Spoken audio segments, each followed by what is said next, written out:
welcome back to another episode of We Bought a Mic, a pop culture podcast, a dead culture pool cast, a huge jacked man podcast, checking in on the summer movie season. Here to talk about kinds of kindness. A quiet place podcast. A tornado cast.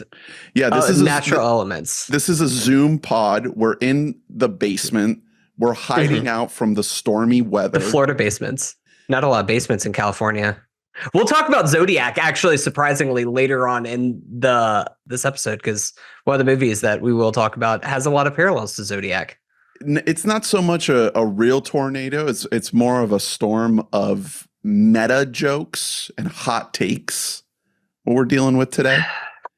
Okay. Yeah, we're how negative do you want to get off the bat? I mean, it's we're gonna we talk can go about, down that rabbit hole now. About Deadpool and Wolverine.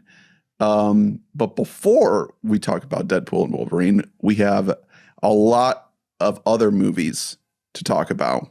Welcome. My name's Ernest. Father, baby. My name is Hunter. That was a Longlegs reference. I know that you, man, is that the cage? Didn't know what was happening. You bet that's the cage. You bet that's the cage. Who else would that be? I had a choice today between Longlegs and Twisters, and I went with Twisters, and I'm very happy I did. I am very much looking forward to seeing Longlegs. Heard great things. Looking forward to hearing your thoughts momentarily. But maybe we can start with Twisters, because I needed to wash the stench of Deadpool and Wolverine, a movie we saw last night. And today I was like, my day isn't going quite well. I went to get an oil change, went to take 5. It did not take 5. It never takes 5. It takes like 45. It took like 60. And I was like, I don't want this to define my day. I'm going to the movies. And so I went to a Dolby screening of Twisters, and I was very happy. It felt like a real movie, as opposed to Deadpool and Wolverine, which we'll get to later. If you want to skip to our thoughts on that film that everyone will be talking about, it's the big movie of the upcoming weekend. You can click the time code below. But hey, Twisters is the current #1 movie, big hit, $80 million opening weekend. I think that's definitely above the projections that it had. But we did a podcast where we talked about the summer movie season when Furiosa came out, and things were looking pretty bleak during that episode. We did manage to not freak out too much, but it did seem like things were a little bit dire. And hey, now look at us. We got an $80 million Twisters opening. We got Inside Out. Despicable Me 4 seems to be a good hit. Longlegs is like the biggest neon movie ever, I think, or close to it. So It looks like the summer movie season is not a total disaster. What do you think? I mean, we're so fucking back is the thing, is that we're so back. And whether that's tornadoes or whether that's like 100 Deadpools, I'm glad that the kids are back at the movies. I want to say about Twisters, it is so nice and so refreshing. And I know that Twisters is an IP, whatever. It was just great, like, to go into a movie, have not really any expectations. Not saying like I expect it to be bad, but just like I didn't expect it to change movies. I wasn't expecting it to set up future movies down the line. I was like, just give me a big, dumb blockbuster that looks good, has like movie stars doing some movie star shit, and is fun. And that's exactly what this movie does. It is such a throwback summer blockbuster in a way that I think that that's why it's made $80 million. One, because we'll talk about the star appeal. Like Glenn Powell he has arrived. If there was any question, post Hitman, he is fully here. He can now open up a movie on his name alone. Well, I guess I give some credit to Daisy Edgar Jones as well, but I think that a lot of the marketing is like built around the two of them together, and really Glenn Powell being as charismatic as hell. Do you think that movie, the man. Twisters quote unquote IP had anything to do with it? Because that movie, it's 30 years old, but it was a huge hit when it came out. Do you think that I want to believe in Glenn? It is not just a coconut Mamala Kamala summer, but a Glenn Powell summer as well. We need to we can't forget our white man in this situation. Okay, we have to make sure that he doesn't get forgotten. I want to believe in Glenn, and he is incredible in this movie. But there's always the thing of like, okay, he was in Top Gun. That's a Tom Cruise thing. That's an 80s thing. That's a sequel. And now Twisters is like, do you feel like this surge of it not flopping? What do you think the balance is in between like his star power and just like the name of the recognizable name of the movie? Honestly, I think it's like 80-20 Glenn. Like, I do think that I give more credit to him, because I think Twister does mean something to a lot of people, yes. But also, like, so does The Mummy, and what happened to Tom Cruise's The Mummy, like in 2017. Huge failure. It doesn't matter if you bring back like a moderately successful piece of IP that people know from the past. If it's a bad movie, then people hush that out and they just don't go see it, whether there's a movie star in it or not. I think that a lot of the credit goes to Glenn, goes to Daisy Edgar Jones, goes to Lee Isaac Chung, who I think just made a very, very fun movie. Of course, like all three of us back in 2020 had Minari near the top of our list movies of the year. A perfect movie, I would say. Yeah, for what it's kind of just aged better and better as time has gone on. It really, looking back to 2020, I probably rated it a little bit too low. But I think it's just what people want. And more specifically, and I think surprisingly, it's what a lot of younger people want. And I think that that's kind of the point that we are now seeing in movies, is that the Gen Xers and millennials, they now have kids. So it's a lot more expensive to bring your wife and 4 children with you in the movies. You know what the movies were always built on? Date nights. It's me and my hot young thing. We're going to go see a movie together on a Friday night. And Twisters is a perfect movie for that, because it's got 2 young hot stars in it doing their movie star thing. And it's a fun ride. And honestly, I think it's got to its credit that the script is kind of bad. Like, I think it's so dumb that it's so broadly accessible to people that there's something that's a little bit warm and inviting to it. Like, Twisters is not trying to reinvent the wheel. Shit, it's not even trying to be Top Gun Maverick. Like, it's just trying to be what it is, and what I think it's successful at doing. It's fun. It's dumb fun. And I wouldn't go as far as to say that the script is bad, but you're right that it doesn't. It stays in a very specific lane of just kind of, I don't know. This kind of like what disaster movies are. They're just a little silly. It's very much in that lane of your Days After Tomorrow. That's kind of like my or I guess this is Aliens, but like Independence Day might fall into that sort of realm a little bit. This is way more grounded than that. This is just a natural disaster movie. It has a little bit of sci-fi mumbo jumbo, but it doesn't get too in the weeds there. I think that a lot of like my complaints about the script just go to like, our poor boy Anthony Ramos gets fucked. He gets done dirty in this movie as just like exposition bot. Like, he is given absolutely nothing to do. Walking out of this movie, wife of the pod guy was like, I thought he was really bad, and I kind of agreed with her. It's not his fault. It's not his fault. I will say that. But like, it's a tough character. He has nothing. And playing every second time that banana to Glenn Powell, it just doesn't do you any favors. every time you go to him, it's just like, can we please get back to Glenn Powell and my boy Brandon Perea, just like being like just two bros, the cowboy wrangler or tornado wranglers out here, with the guy from fucking TV on the radio. Like, they are so excited. Like they are just at 100 the entire movie. They're like, we got twins, like twins. I don't know. It's not trying to be a realistic thing. It does ground itself in certain areas where it matters.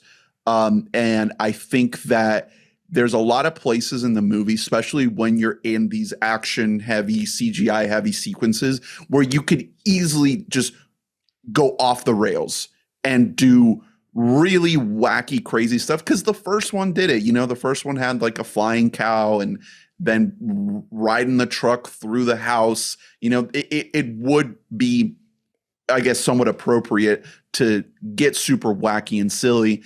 But the movie doesn't do that, and it still manages to be really intense, really thrilling. I found myself really kind of shaken and rattled by a lot of the sequences. This movie, it doesn't mention climate change. You never hear those words in the movie, but you see the intensity of this extreme weather and the impact and the destruction that it has on people.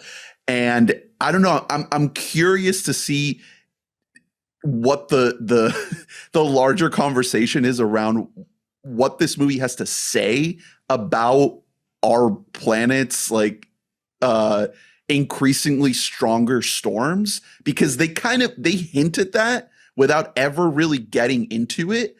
What you know, we don't have to really get into too many specifics because we don't have time to do a full spoiler deep dive, but there is a subplot in the movie in which characters are sort of profiting off of the destruction, kind of swooping in and making a buck off of the people whose lives are just upended by these tornadoes.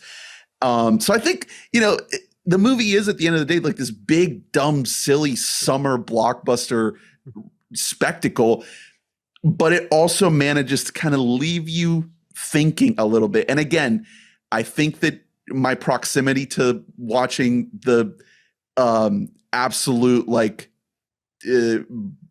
brain melting stupidity of Deadpool and Wolverine compared to this, I'm a little bit more forgiving of some of the, you know, quote unquote bad writing of Twisters.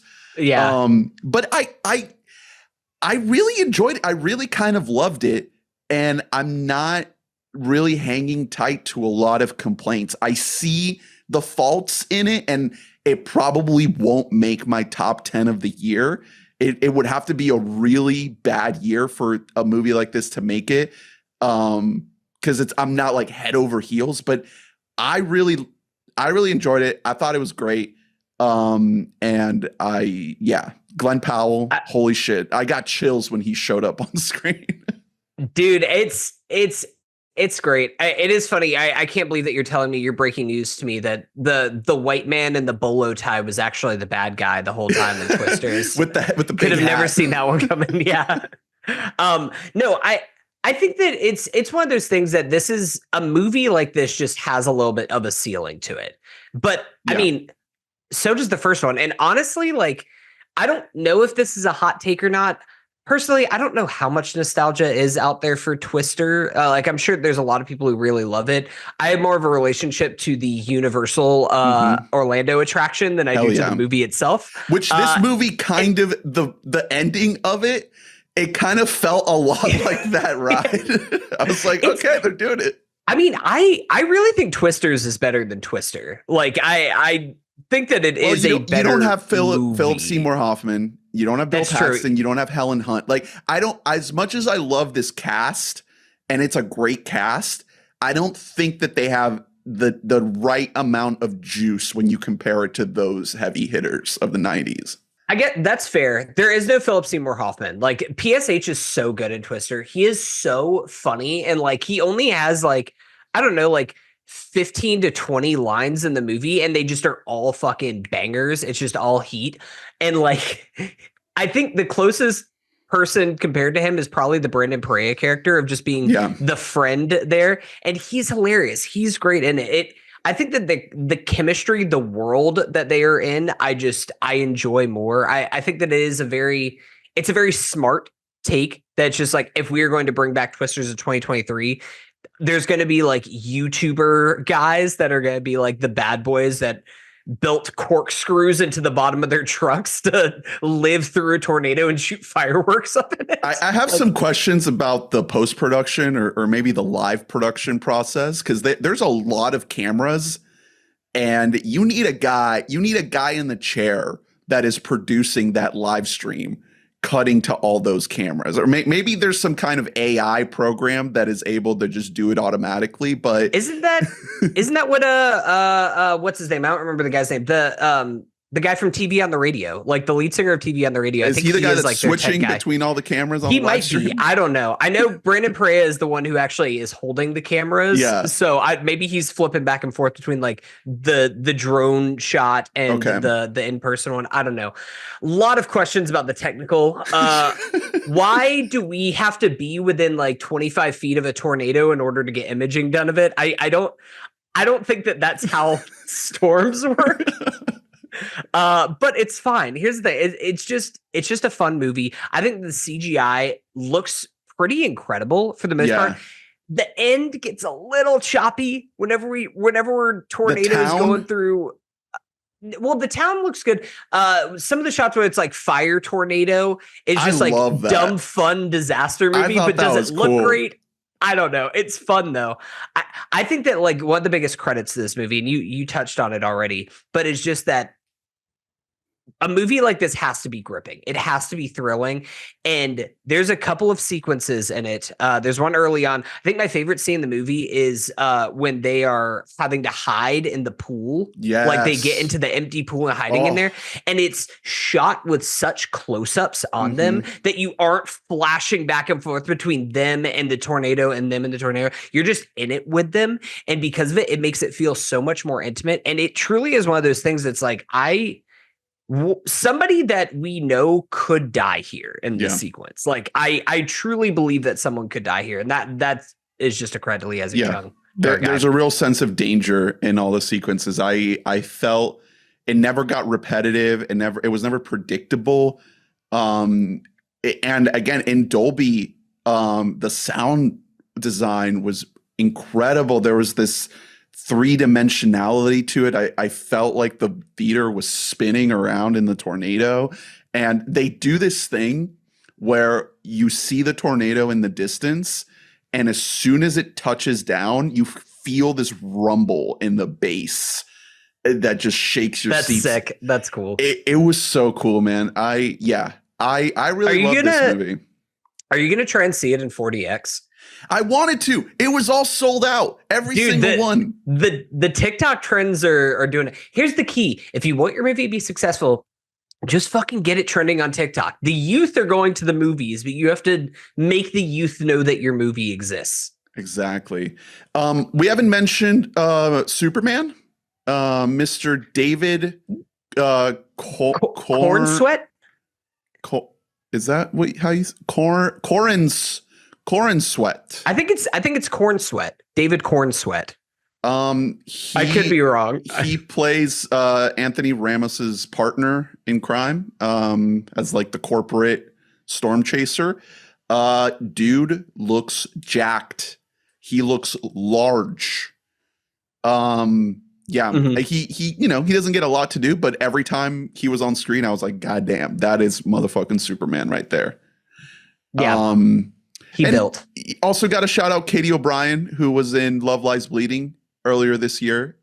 Really strange, but great movie with Kristen Stewart. So I don't know. This could be one of those casts where we look back in a couple of years and it's like, man, all these people are in a movie together. Glenn Powell, Daisy Edgar Jones. I really like Daisy Edgar Jones. We need friend of the pod Dane to weigh in on the Oklahoma accuracy of this film, the accents, the culture, the general vibe. My girl, I will say, I mean, Glenn's is pretty consistent because I don't think he's really trying to do an accent.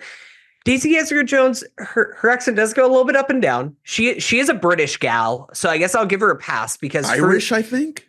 Yeah, that's what it is. That's Something what it is. like Irish. From a UK, normal people. Normal fame. people. Yeah. Yeah. So she's definitely Irish as hell. But I think that she gets a pass like for that. Good job by you. But like I know specifically the rodeo scene. I was like, oh, that's an accent now. Like we're really emphasizing that shit now. Maybe again after seeing some of the other accent work that we've seen, she gets bumped up a couple of points, but we'll get to that. One other thing that I wanted to say, just talking about Lee Isaac Chung, that I kind of clocked because I don't think that there's necessarily a lot of DNA between a movie like this and Minari, but I do think that it is interesting that's one, Lee Isaac Chung has talked a bunch of times like before about how he idolizes Spielberg, much like a lot of people, but like he's just like, I want to be Spielberg. I don't want to make indie movies that are going to garner awards or anything like that. Like I want to make big blockbusters that get all demos to come and see my movie. So that makes sense. One, that he wants to take on a piece of Amblin property. Mm-hmm. It's also like looking at the ties just thematically between this and Minari. He seems to, and I think that this reflects a lot of his upbringing, that he has this this fascination, this interest with Middle America and with this idea of like not looking at coastal elites or anything like that and showing this part of America that we don't often see in film. And if we do, it's usually looked down upon. It's usually like, look at these country hicks over here that are backwards and they need us city folk to come in there or whatever.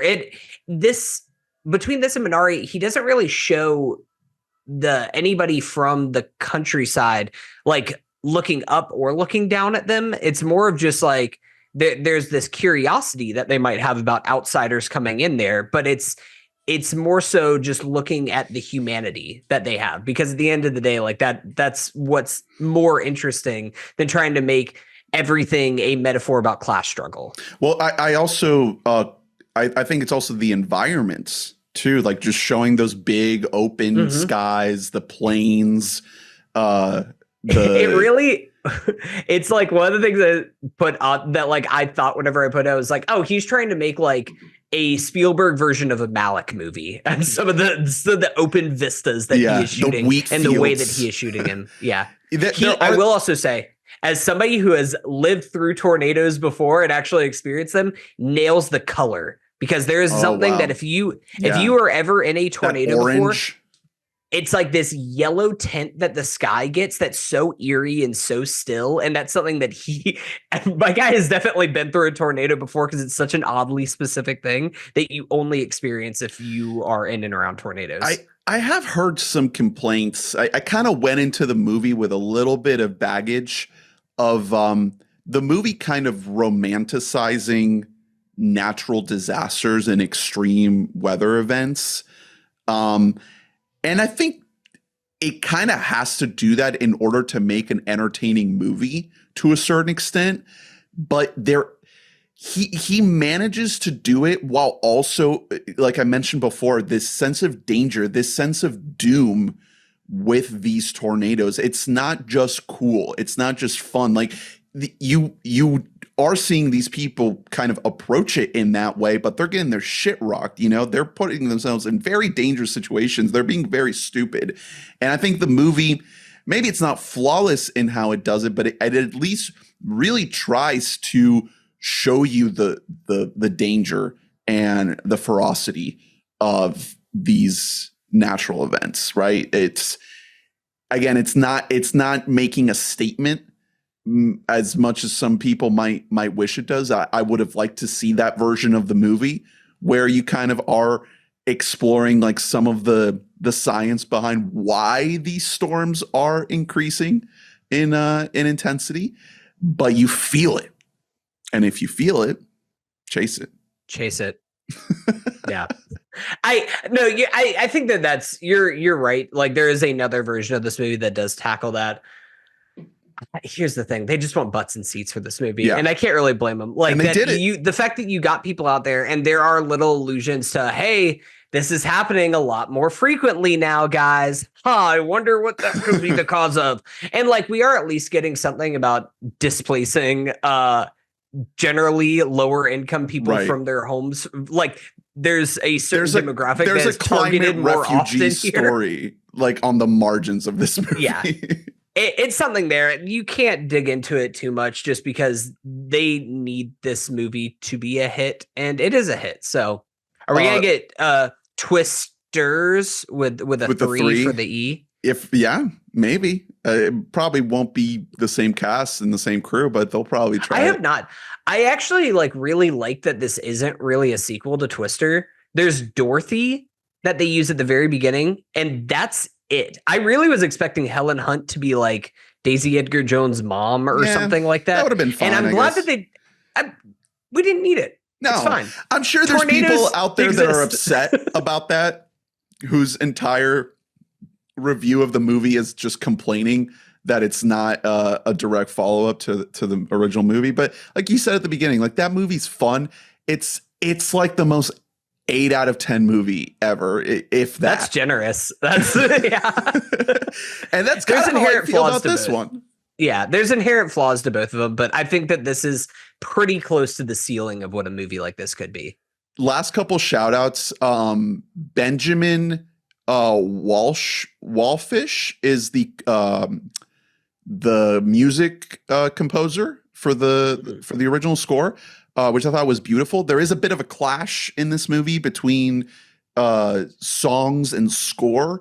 And I think that it doesn't quite nail it at times, but it's kind of part of the story too. These two worlds clashing together, and you kind of get it in the parts of the movie where you're hearing these like country rock pop songs and then this beautiful orchestral music.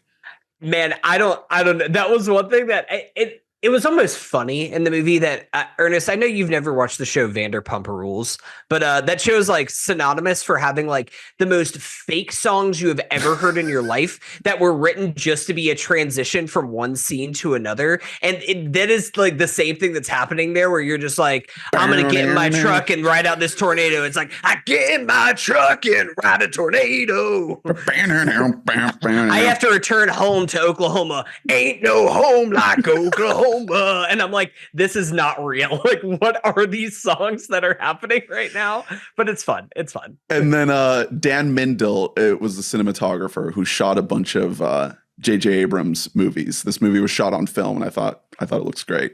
Great job. Mm-hmm. Great job all around, Twisters. A movie that you picked in your fantasy film league draft. So you're looking pretty good. Challenging friend of the show Colin for that number one spot right now. You guys are pretty much dead even. Every year we do the fantasy film league, and every year we also do this thing called the summer movie wager. Right now the only ones participating this year in our little crew is the two of us with Colin, and we do these. It's basically a prediction of the top 10 highest grossing movies of the summer. To try to guess that exact order of the top 10. And right now you are winning that contest. I'm kind of surprised. As of now. Well, what do I have Inside Out 2 at? Did I have it at number 2 on my list? I know I put Despicable Me 4 you had it at 1, 3. which that's not going to happen. Okay. Yeah. Okay.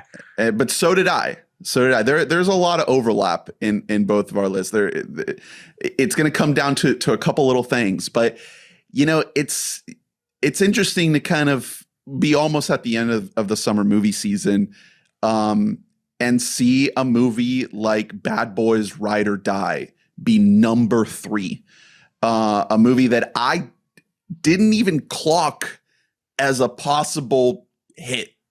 Right? It just was not on my radar. You and Colin both had it as a dark horse. And a movie like the Garfield movie that is sitting right now at number 8. It's not the most obvious summer, but I kind of wanted to do a bit of a recap here, and it'll give us a chance to talk about some movies that we missed at the beginning of the summer, and some movies that are just now coming out as we get into the back half. So let's go all the way back to the beginning of the summer when a little movie called The Fall Guy came out, and it got that slot that Marvel usually has, kind of kicking off the summer. And everyone freaked the fuck out when it did not make Marvel numbers. And that was the main conversation around it, that it was it was like the sign of the end. And then when Furiosa underperformed, it was like, all right, dig the grave, put the movies are done up. They're cooked. You know, it's so funny. We never got a chance to actually talk about the movie. It's so funny because whenever we were prepping for this, we were like, we have to talk about The Fall Guy. And The Fall Guy feels like it came out like 7 years ago. Like that feels like a lifetime ago. And it was, it took my birthday weekend spot, which is, it has been, unfortunately for me, just been the Marvel movie slot for like first a decade of May. Yeah. And so I think I was like the only person who's like, sweet, I'll be there. Fall Guy opening weekend, baby.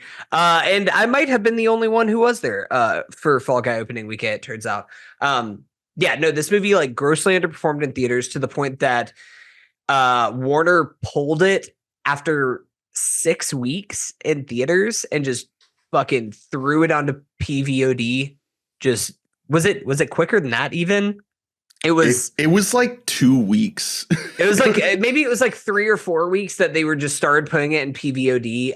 But it has now reached a point that I think it's considered successful because it was a big PVOD hit.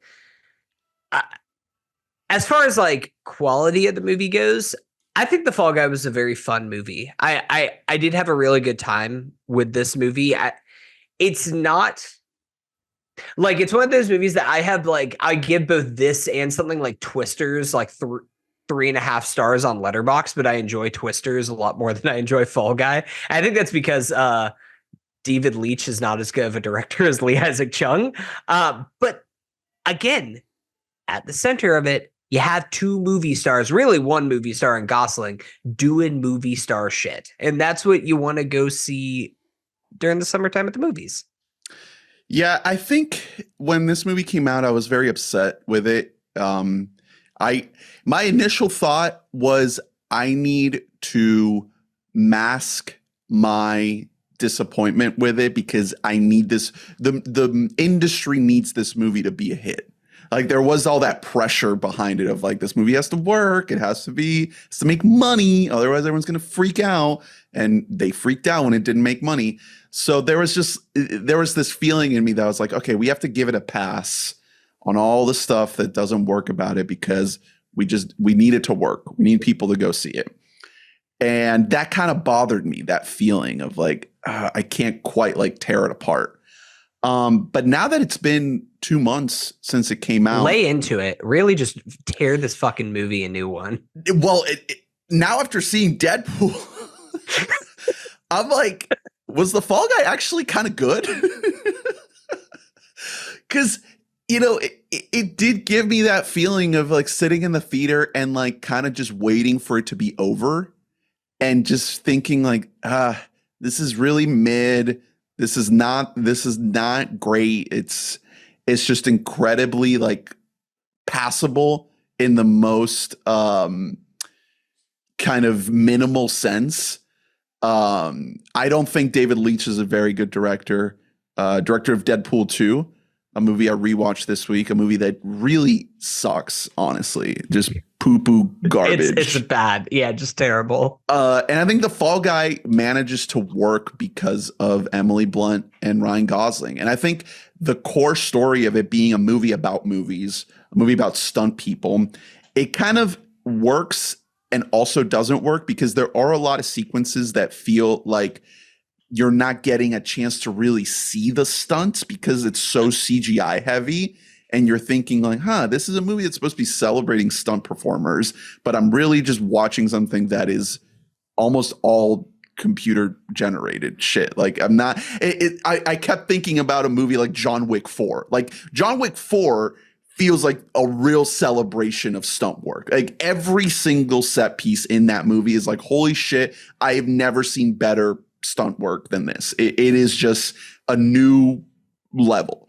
And Fall Guy doesn't get on that level. And I know it's not fair to compare, but because the story is about stunt work, about a stunt man, you kind of can't stop thinking about it.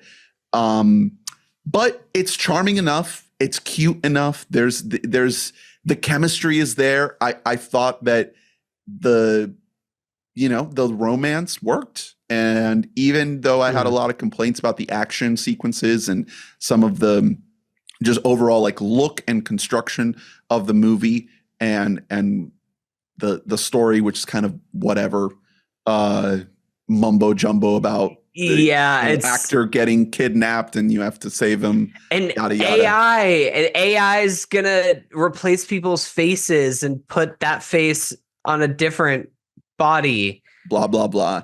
It's a lot of, a movie like this, like, who cares about the plot? I do think that, like, I do hear you that there's a lot of CGI for a movie that's celebrating the stuntman, but I do think that, like, the set pieces, for the most part, all really worked for me. Like, I was more bored when we were either, like, not in a set piece or we're having to, like, no offense to him, I love Aaron Taylor Johnson, but, like, every time that, like, he was on screen doing his Aaron Taylor Johnson thing, I was like, can I get back to Ryan Gosling, please? Yeah. Because I think this is, like, the hottest Ryan Gosling has ever been in a movie. Is in this movie that cut more than Ken. I mean, maybe this is more my speed of Gosling. I want him a little bit dirtier. Yeah. That's more my MO. But I think that this is a movie that is, again, it's much like Twisters. It is very much predicated on, do you buy these performances at the lead at the center of this movie?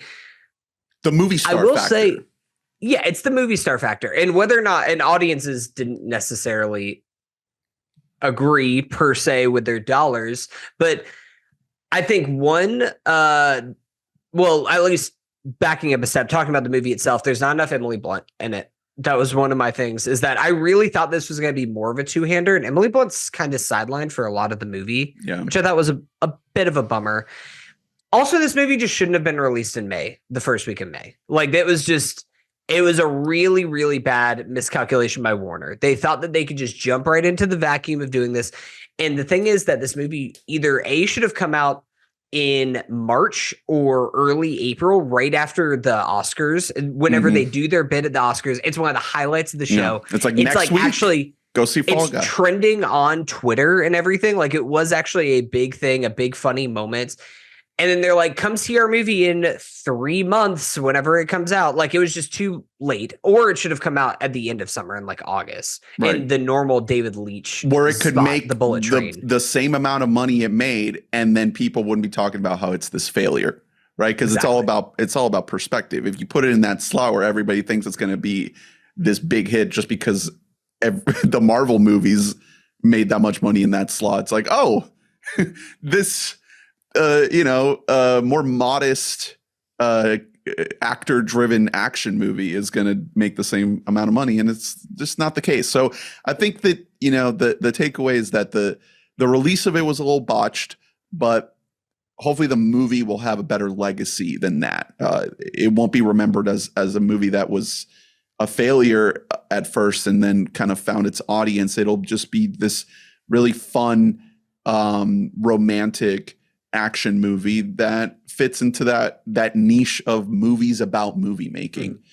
I think that's, like, I mean, Warner is just selling off everything that they own to Netflix at this point. And I think that if they dropped Fall Guy to Netflix in, like, mid-September, during that little bit of a dead zone for new movies coming out, this movie would live in the top 10 for, like, 3 weeks in Netflix.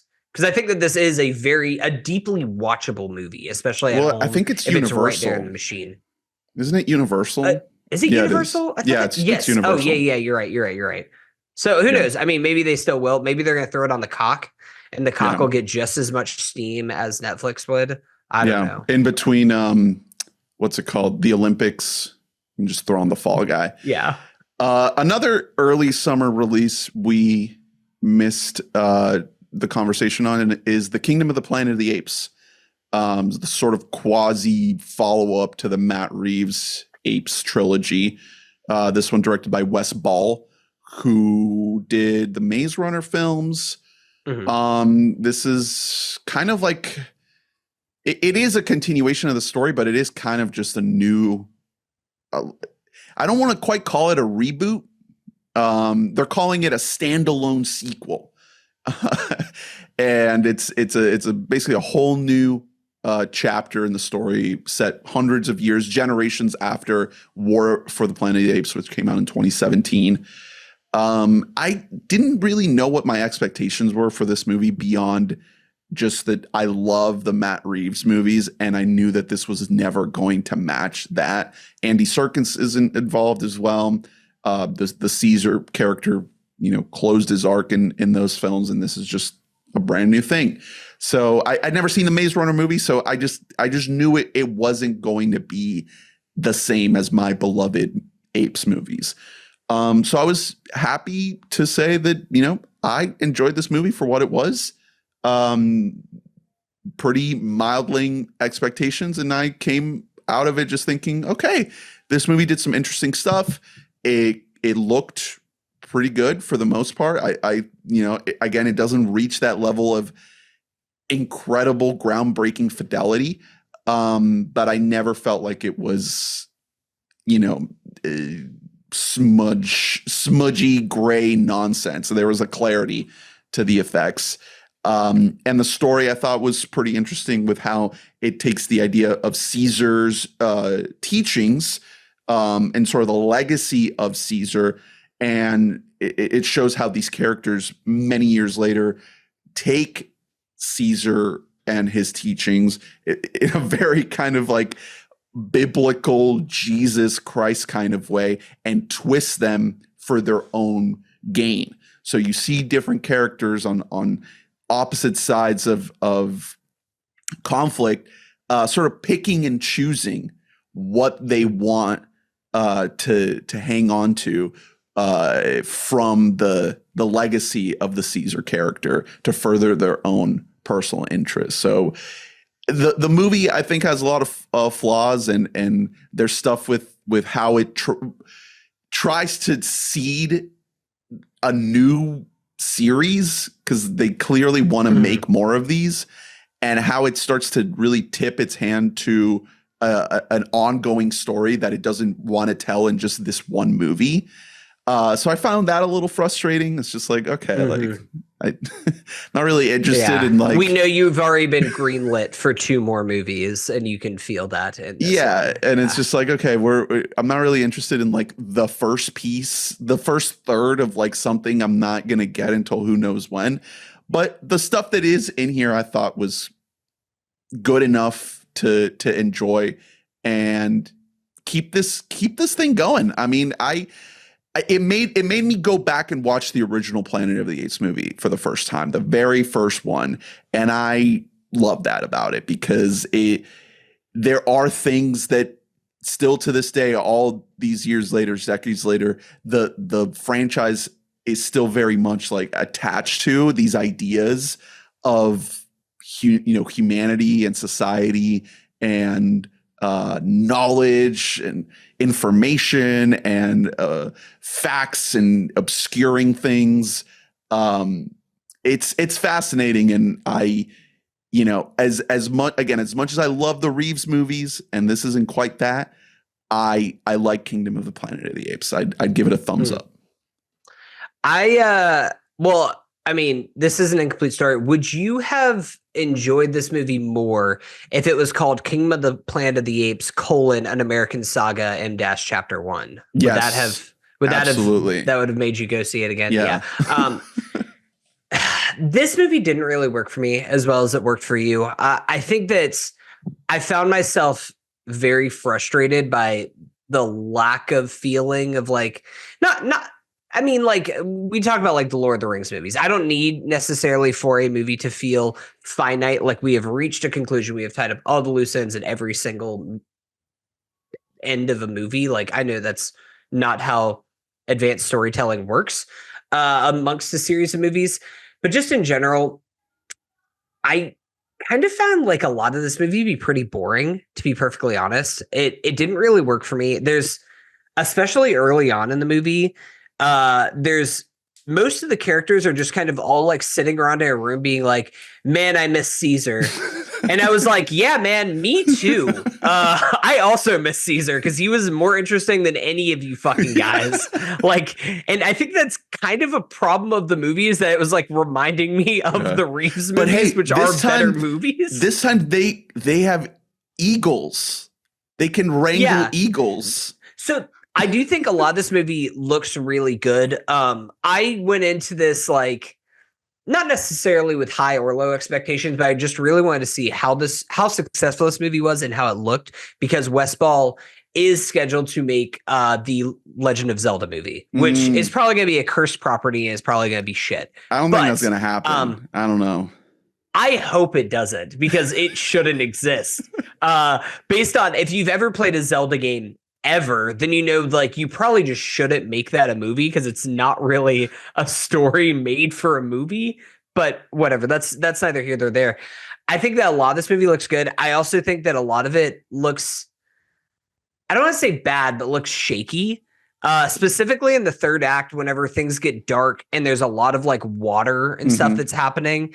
And I think that I complained a little bit about whenever we saw Avatar, The Way of Water, about like everything looks great when the sun's out and then they make it dark and it looks worse. And this is like just toned down to like 1 on the scale of like Way of Water is a 10 because Westball isn't fucking James Cameron. Yeah. So like as good as he is at directing a lot of the CGI, and this movie is almost entirely CGI and motion capture, it still just feels a little bit hollow to me.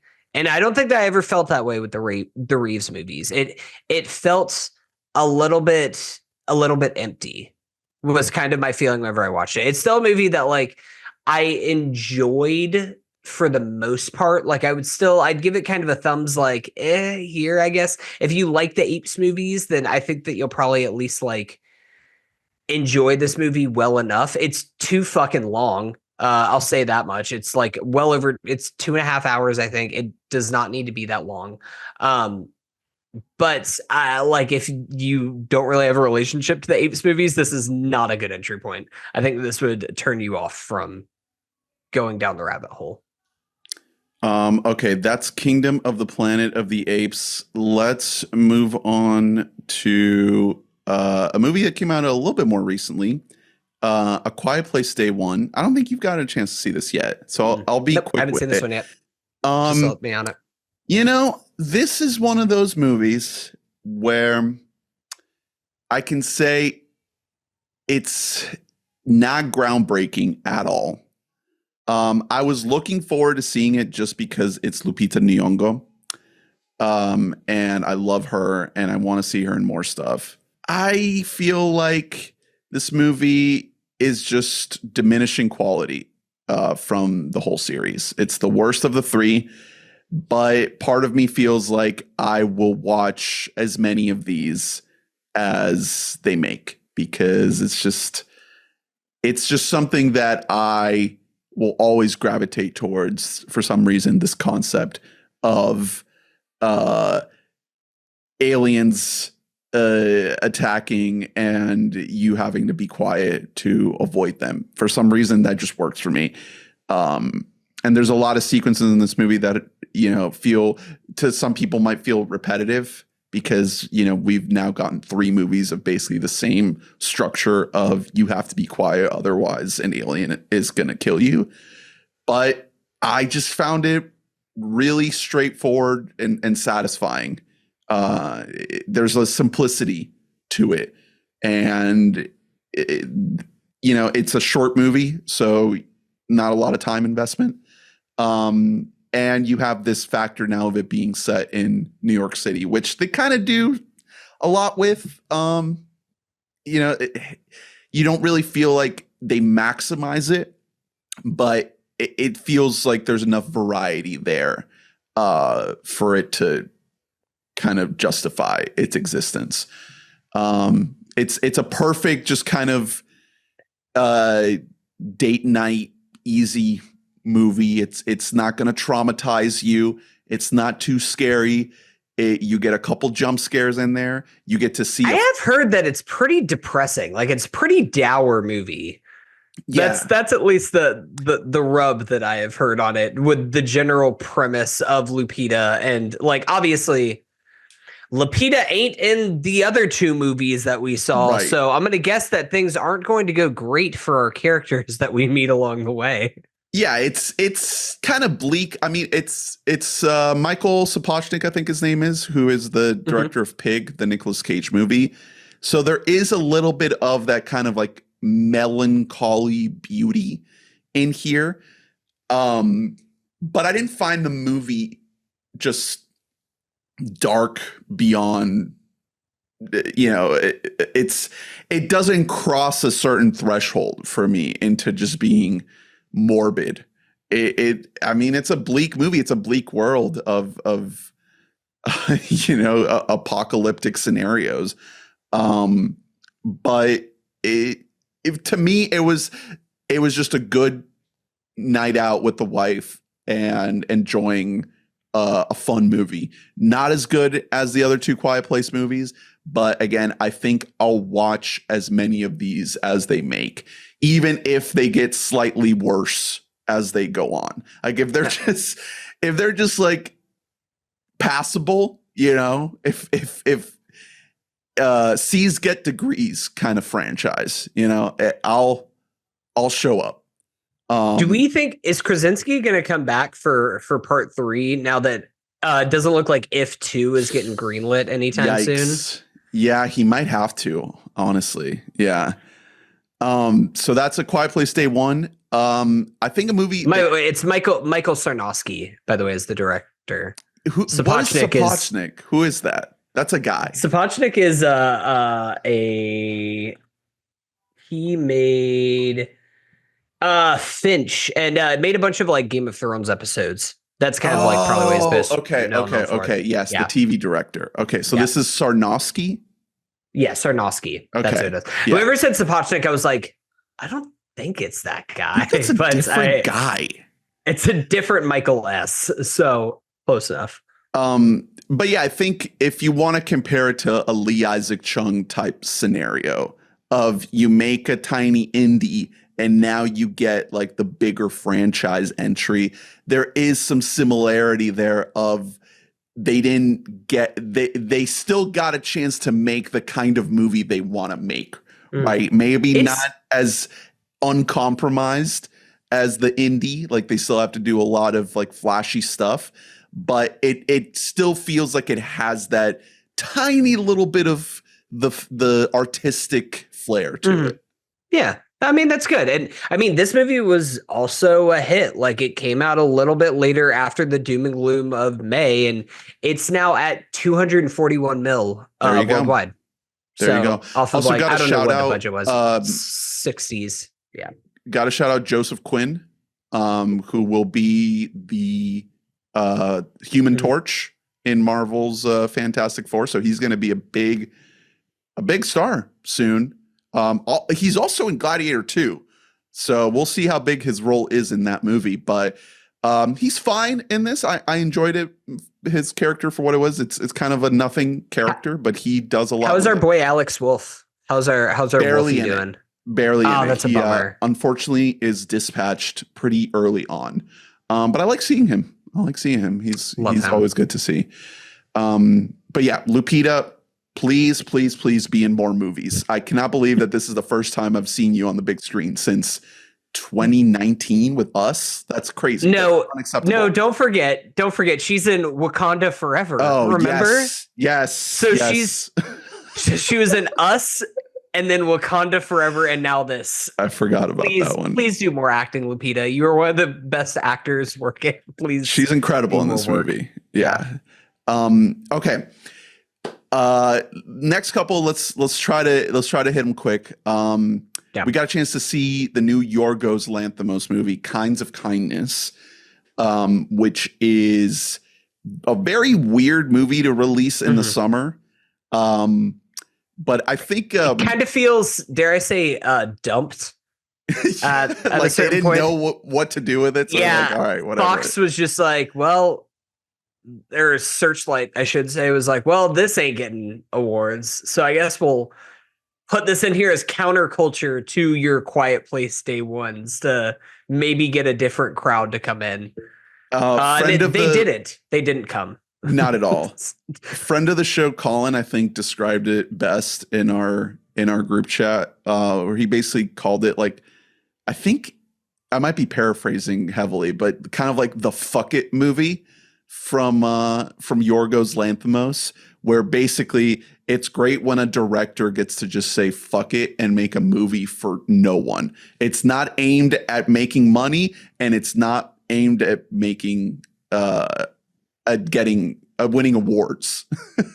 It's just a truly like artistic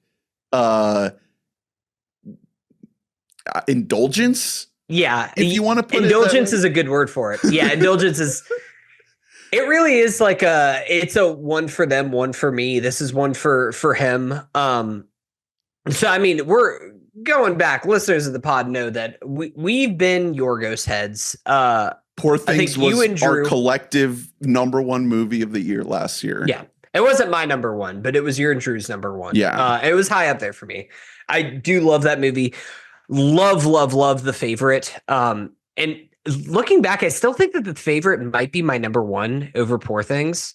Like I need to rewatch both of them, but I'm in his bag. With that being said, like Kinds of Kindness, whenever it was first announced that it was like he made Poor Things last year, and oh my God, he's got another movie came out this year, I was like, seems kind of quick. Seems like a little bit too fast of a turnaround. It's like whenever a band that you really love releases like a stone cold banger of an album, and normally they release an album every 3 years, and they're like, we got another one in the tank coming in 6 months. And it's like a little alarm goes off, like, is that one fully cooked? Should we have let that one bake a little bit more? It's like when King Gizzard and the Lizard Wizard releases 4 albums in the span of 5 weeks. Yeah, it's basically that. And instead, Yorgos released 3 underbaked short films in 1 3-hour time. Yeah, so they're basically what, like 45 to 50 minute pieces. Yeah. All starring Jesse Plemons, Emma Stone, Hong Chow, Willem Dafoe, Margaret Qualley. Qualley. There's a couple other people in there, but basically they're all essentially just weird Yorgos-ish Black Mirror episode type explorations of longing and a quest for love and affection and connection in incredibly twisted ways. I really appreciate this movie. I think that the first 2 stories don't really work for me. I think the third one was the one that I found the most cohesive as a complete thought. Basically, I don't want to get into too many detail, but the first one is a story about Jesse Plemons working for Willem Dafoe and basically having his whole life controlled by Willem Dafoe and being asked to do something that he doesn't want to do, something that's crossing a line, and it all sort of unravels from there. The second one is Jesse Plemons is a cop who's married to Emma Stone, who's missing in a horrible sea accident, and then comes back, and he is very doubtful of the woman that comes back and doesn't think that it's actually his wife. And then the third one is Jesse Plemons and Emma Stone are like co-workers, but also cult members. Yeah, they're like part of a cult that's looking for like the Messiah, basically.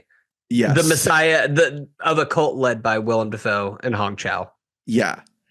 So that one I thought was my favorite. I had the most fun with it. I found it to be the most intriguing. The one that every new idea introduced, I thought worked, and I thought gave me a lot to chew on. it just kind of kept me the most engaged. The other two I thought were okay, were fine. It's great to see these actors act, particularly Jesse Plemons, I thought really shine in this film in all the segments. Agreed. But there was just something missing in those first two for me that I was like, okay, you didn't quite get there. You like set it up and then it just didn't connect. You know, it's interesting. I think the third one is my second favorite. The first one is my favorite. The Plemons one, and I said that it does a thing. Minor spoilers for Kinds of Kindness. This is not a movie that's really spoilerable. It's more about the vibe and some of the jokes that are happening while fucked you're up in vibes. It. What happens? The thing that his boss asks him to do is to hit somebody with his car. And in his own way, Willem Dafoe is kind of like a cult leader, but he is his boss and just telling him like, no, I want you to hit him with your car. Like, do you want to be a member of this company or not? You have to hit this innocent man with your car at full speed and put him in the hospital. I really, really loved that segment specifically. I thought it was really funny. Some of even like it's, I think it was the most interesting from a like director and creative aspect to me. Like there's one sequence where Defoe and him are talking and he's just like, I don't like the way this is going. Do this again. Walk through the door again and talk to me, but this time sit down in the chair. And then it just like cuts and replays the scene over again, but like a different take is happening. And it does that like two or three different times. I thought that was like really fun and really interesting. The second one, to be honest, did not work for me at all. Like I get it was trying to be like a Body Snatchers kind of thing, but it just didn't really work for me. Just really underbaked. The third one, yes, that is like by far the most underbaked one that I was just like, the way that ends is like a big like, what? Like, and I think that because the second one did not work for me in so much way, it almost took more time to get in the mindset for the third of the triptych that we see here. I don't know. This is one of those movies that like I don't want to be too harsh on this because I'm glad that it exists. I'm glad that Yorgos made this, and I think there is like a lot of ideas that I could see him taking from these movies, and especially like he obviously has a now like very, very renowned relationship with Emma Stone, getting her two Best Actress wins. Did she win for The Favorite or just nominated? No, she Olivia Colman won for The Favorite. Yeah, that's right. But like, so got her nominated twice and a win. So like, they are going to be tied together. They're going to continue to make movies together. I want to see Plemdog in the Yorgos world more because he fits like a goddamn world. Like he fits like a goddamn glove. And I think that there's a lot of ideas that you can grow off of this. But as a movie as a whole, I was a little bit underwhelmed by it. Just knowing the highs that Yorgos is able to achieve. I don't think that this comes close to even something like The Lobster or Killing of a Sacred Deer. Same writer. So it was Tony McNamara who did The Favorite and Poor Things. And now he's going back to this guy, Greek guy, I think. Yeah. He's like, I'm getting too broadly accepted. I have to get weirder again. I have to go back to the guy who's like, what if you become a lobster if you don't find the love of your life before you die? Ephemis Flippou.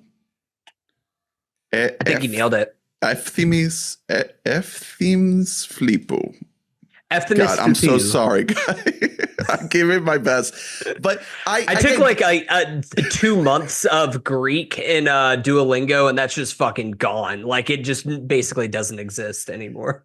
I do think there is something really commendable about the fact that this movie even exists. It's just like now Yorgos is this incredibly acclaimed auteur, welcomed by Hollywood, Academy Award-winning films. And now he's like, okay, now let's go back to the freaky shit. And these actors, they're like, okay, well, whatever you say, Yorgos, I will do it. Hong Chow is going to lick Emma Stone, lick the sweat off of Emma Stone. Yes, We're gonna do that, and it's gonna be great. So it's as blank check as blank check. Like, it's one of the biggest blank checks that we've seen in a long time from like a not legacy filmmaker. Like, this isn't Kevin Costner making Horizon An American Saga Part 1. The fact that this is just like Yorgos Lanthimos, that's just like, I got this company to give me $15 million. And I did look it up, and it's actually like close to its budget. Like, okay, it's not gonna be, I think it's at 12 million box office on a 15 mil budget. Of that 15 mil, I'm sure like 7 of it is Emma Stone. Yeah. Like, well, Emma Stone maybe not, because I've heard that she just loves Yorgo so much that she's just like, dude, I've no fee. Do we think Dave was on set for some of the scenes? Yeah, with Kyle in this movie. Yeah.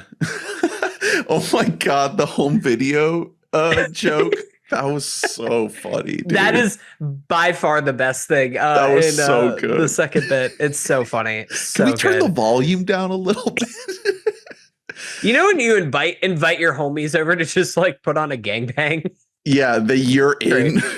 It's great. Love that. You know, as weird as this movie is, and as much as I feel like it didn't work as well as it could have, I think it's my favorite movie of the ones we've talked about on the podcast so far.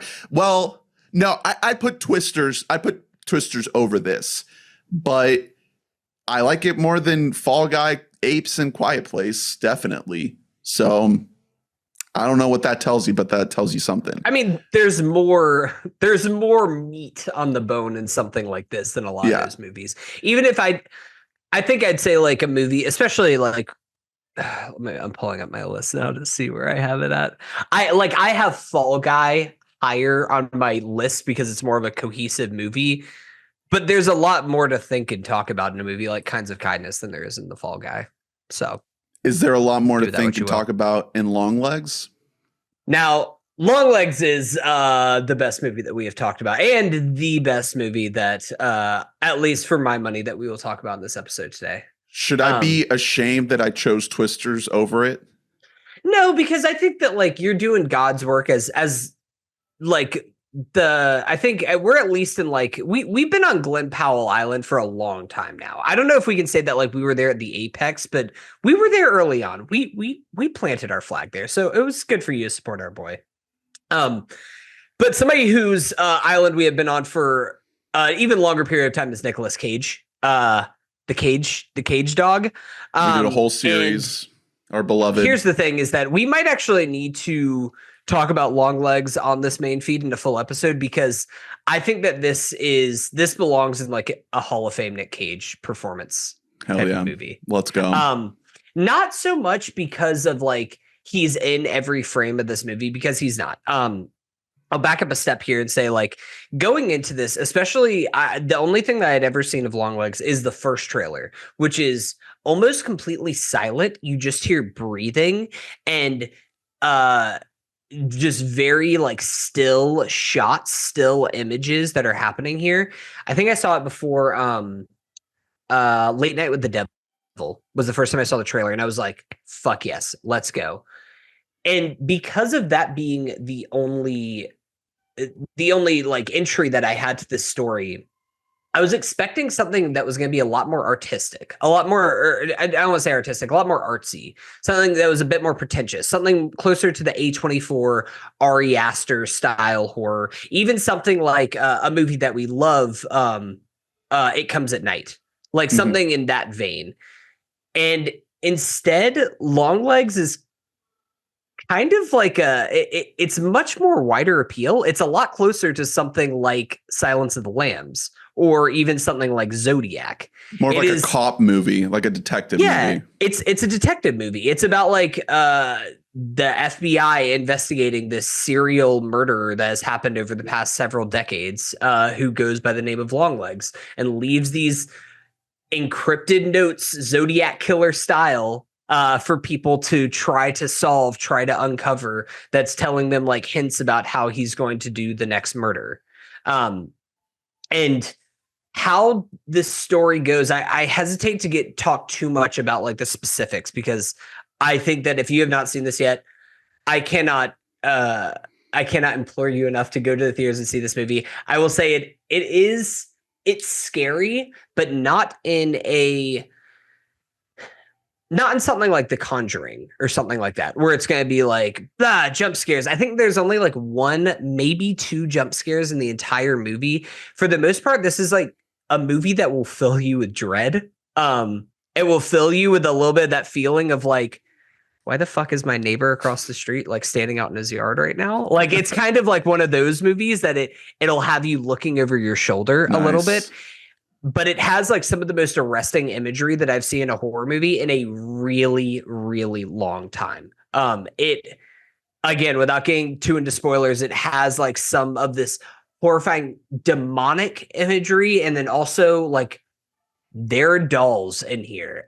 There is, if you haven't seen Nicolas Cage and what he looks like as Longlegs in this movie, I know that was one of the big things on like TikTok that people were selling, like look at Cage's transformation, and the actual breathing that you hear in the trailer is actually Micah Monroe. She was hooked up, and like it was the first time she ever actually saw Cage in person. You can her hear heartbeat.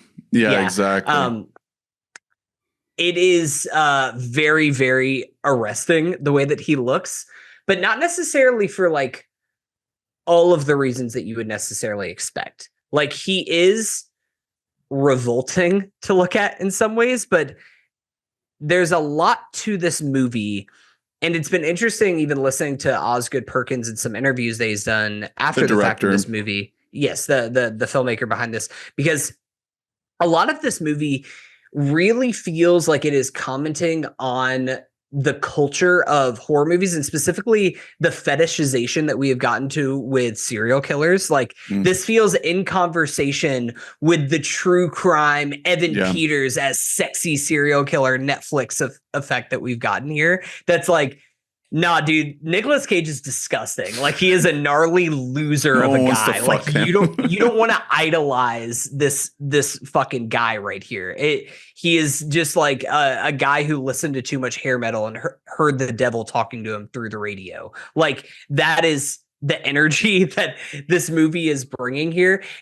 It's so fun because it really feels much more interested in being a film about parenthood than necessarily something about horror, like something trying to be a direct horror movie per se. Again, with tiptoeing around plot details, this movie kind of tries to find the balance between I would do anything for my kids no matter what it takes. I would do whatever it takes for my children. I would fight to the death for them, versus this like parental and paternal idea that's like almost kind of Eraserhead-ish of like this resentment that you feel for your children, and how like if you could have it your way, you have this like animal carnage that's built up in you that you want to kill them because they're holding back from like what you could be, and like these two warring factions that are happening at the same time.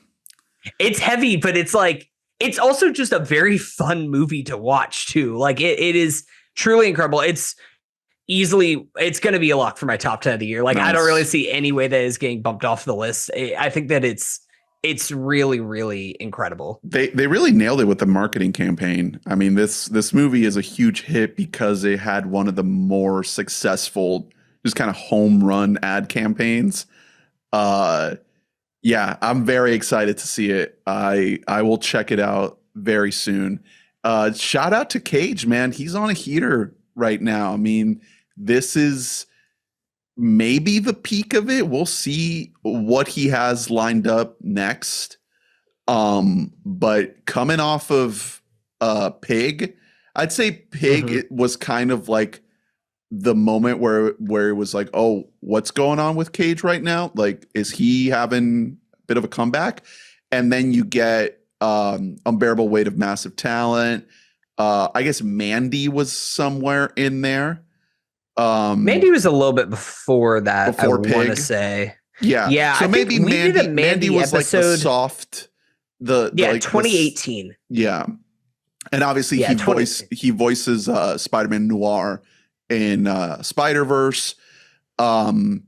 But yeah, now between Dream Scenario, which I don't think you've gotten a chance to see yet, but Mm-mm. that's a great movie up to a point.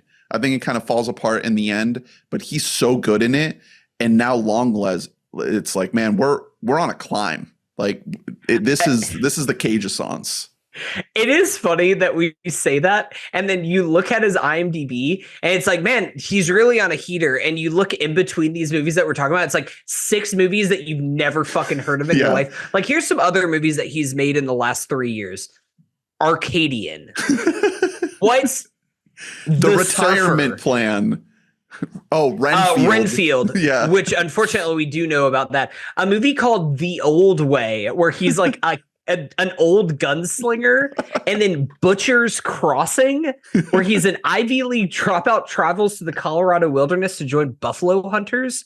What are these movies? Like, he's still doing his straight to Redbox DVD movies, which, by the way, he has to be very upset about Redbox going out of business. He actually is like the principal investor. Yeah, in all of these fake ass movies getting greenlit. Well, I'm excited to see Longlegs. Very bright recommendation from you there. I think it's time now to get into it. Horizon American Saga Chapter 1. Look, I'm waiting for Chapter 2. Okay? I'm sorry, Kevin. I'm sorry that I made your movie tank because I didn't go see it. You're the reason why I can't see Chapter 2. I was there at a 4 p.m. Thursday screening. I was the youngest person by approximately 35 years in the crowd, ready there with a big old popcorn and a big old soda pop. And a bunch of people all walked out and they were like, "Oh, that was pretty good." And I was like, you know what? It was pretty good. It was half a movie, and I can't wait to see the other half. A 3-hour half a movie. It's definitely 3-hour second act, 2-act movie. It's great. Man. We love it. All right. Here we are with our review of Deadpool and Wolverine, the latest entry in the Marvel Cinematic Universe, the only entry in the Marvel Cinematic Universe this year. They've gotten into a habit of putting out multiple movies a year. Not 2024. It's just this one. I guess you have the double strike to thank for that, with all the other projects getting pushed. It's the third Deadpool movie. This is directed by Sean Levy, and it stars Ryan Reynolds and Hugh Jackman. We're going to give some spoiler-free thoughts because it's days away from its release. That you'll probably be hearing this like the day before it comes out, or the day it comes out, or something like that.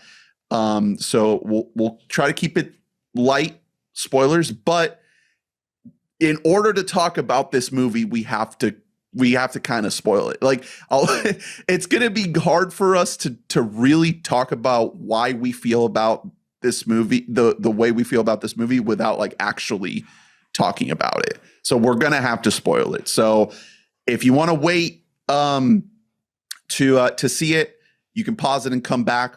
We're going to do some light spoiler-free thoughts right now, and then get into a full spoiler discussion of the movie. So, Hunter, what did you think of Deadpool and Wolverine? A Disney product, a Kevin Feige production. Yeah. From the sick, twisted mind of the Adam Project, and Real Steel. So here's the thing. From the guy that brought you the Night at the Museum trilogy. So here's the thing about this movie. After the movie, we saw this together last night, and I think that the first thing, if not the very first thing I said to you, one of the first things I said to you was like, I think I'm out. I think I'm done. I have officially, like, I was already like had one leg off the train post Endgame, but I was still like trying to like skip along, like, oh, maybe I'll get back on. Maybe there'll be something to bring me back in. And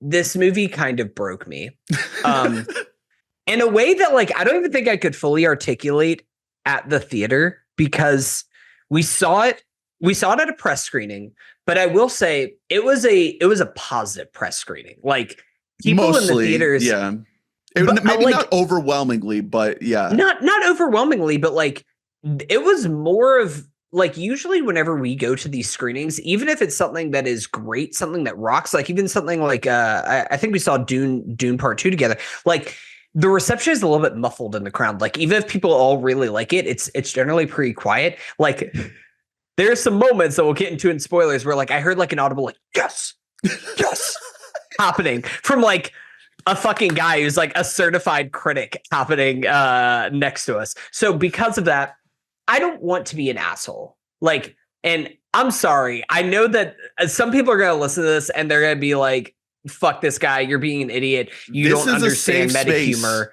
You can tear this movie apart. It's okay. I think this movie, one, I think that it's shit. And two, I think that this is like actually like the problem with movies. I think that this, it took me some time to kind of articulate everything, and it kind of coalesced with like a long, like uninterrupted 20-minute rant to wife of the pod Gaia last night of just yelling at her about this movie. A true soldier in the battlefild. For me to just come home, I didn't take a knee for all the wives and girlfriends that have to deal with guys talking about Deadpool this week. I know. And for the most part, it's going to be the opposite reaction. It's going to be like, dude, but then like but they're kind of gay though. Like it's going to be that. It's going to be the worst people that you've ever met in your entire Disney, life. And that's because, and that's why. Well, and they talk about it. It's right for it. He talked to me. He was talking to me specifically. I like this movie it's such a movie for babies. I think that it has reached a point, and I should say, back it up. I liked the first Deadpool when it first came out for what it was. Deadpool 2, I think, was so bad that it made me go back and revisit Deadpool 1, and as just kind of like soured everything in my mind. Deadpool 1, whenever it first came out, it did feel a little bit fresh, but now we have so many hats upon hats at this point that it's so referential. Disney, if they weren't already at a point of a fucking snake eating its own tail, we're there now. We're beyond that. We are now at a fucking nerdy neckbeard motherfucker sucking his own cock. Like that is where we are at, the level of just self-referential, self-fellatiating levels that we have reached in this, that is just pointing at screen and saying, remember this thing? It sucked, but you remember it, so you're gonna clap. And I'm telling you it sucks. The movie is telling you it sucks, so therefore it's all excused. It's okay because we're telling you about how it sucks and you still remember it, so therefore you like it. Marvel and Disney are very clearly, I think that this movie, they're making a point to say, we are no longer interested in getting everybody to see our movies. We are just wanting to please the super fans. And here's the thing. The super fans are going to see this movie and they are going to fucking love it. There was people who we saw who this scratched whatever Deadpool and Wolverine itch that they wanted to have. For me, I'm out. Like I'm done. I'm done with these movies. I'm not wasting any more of my life. No, you're not excited for Captain America: Brave New World? No. I could not give less of a shit. Honestly, like I don't want to devote any more of my mental space to this world. I think I'm just done. I'm out. I'm done. So that's a good place for me to jump in because again, I saw Twisters today to wash off the stench of this movie. And Twisters is a dumb movie. It's a silly movie, but it's a movie that still respects the audience. Deadpool and Wolverine is a movie that insults your time, your patience, and your intelligence as an audience member. It is actively mocking you for taking time out of your day to see it, for driving to the movie theater and investing your money and time and life into it. It's saying, isn't it, aren't you a fucking idiot? Isn't it funny that like you're so stupid? That's like the attitude that this movie has. And, you know, to some extent, it's fun. like that's part of the appeal of Deadpool, is to be that crass and that ironic and sarcastic and rude. It's part of the DNA of the character, but it's not all the character is. There's in the comics, there's a lot of other things that Deadpool is, and the movie, the Ryan Reynolds version of the character is not necessarily interested in that, in kind of the darker, sadder version. And they attempt it here, and it kind of falls really flat. It's so nothing. You cannot like be like pulling your dick up, be like, oh, look at me, I'm epic, I'm Deadpool, and then be like, but I'm also kind of sad though too. Yeah, like you can't do both of those things. I want to matter. Yeah. So just to back up a second, I didn't necessarily have hope in this movie. I revisited Deadpool 2 before this. Different director, David Leitch, the Fall Guy director. But I was kind of putting myself in the headspace of like what a Deadpool movie is. I didn't revisit the first one. I remember enjoying that first one a lot and kind of feeling like it was this scrappy underdog of a movie, kind of like the little movie that could type of thing. There's none of that in Deadpool 2. Deadpool 2 is kind of like a doo-doo garbage mess, but there was still a shred of enjoyment in there. It's hard to grab onto a lot there, but I didn't feel like it was total garbage. And so I went into Deadpool and Wolverine with some of that same sentiment of like, okay, what can we do here that keeps this from being a total failure? And the answer to that is Hugh Jackman. I think that Hugh Jackman saves this movie from being a total disaster, in my opinion. And there's a lot of this movie that doesn't work. The majority of this movie honestly doesn't work. And very little of that is due to Hugh Jackman returning as Wolverine. I have the Logan poster here in my office. If people are turning into the video podcast, I'm a huge fan of not only that film, but of Hugh Jackman as an actor in this role. And I think that there is enough here in this movie of Hugh Jackman acting his ass off that makes it worth seeing to an extent. And I totally agree with your point of this movie being more for the diehard fans than for anyone else. And we'll get into the specifics of all that in spoilers. But for everyone else, if they go see this movie, there's a good chance that they're going to walk out and say that sucked. But there's also a good chance that they'll say, hey, I didn't feel like it was a total waste of time because of Hugh Jackman. So that's kind of my main takeaway. You know, I went into it with very middling expectations. I think that part of me was hoping that this movie was going to do more to advance the overall story of the Marvel Cinematic Universe and kind of where we're at with the X-Men and mutants and all of that. Didn't quite get that.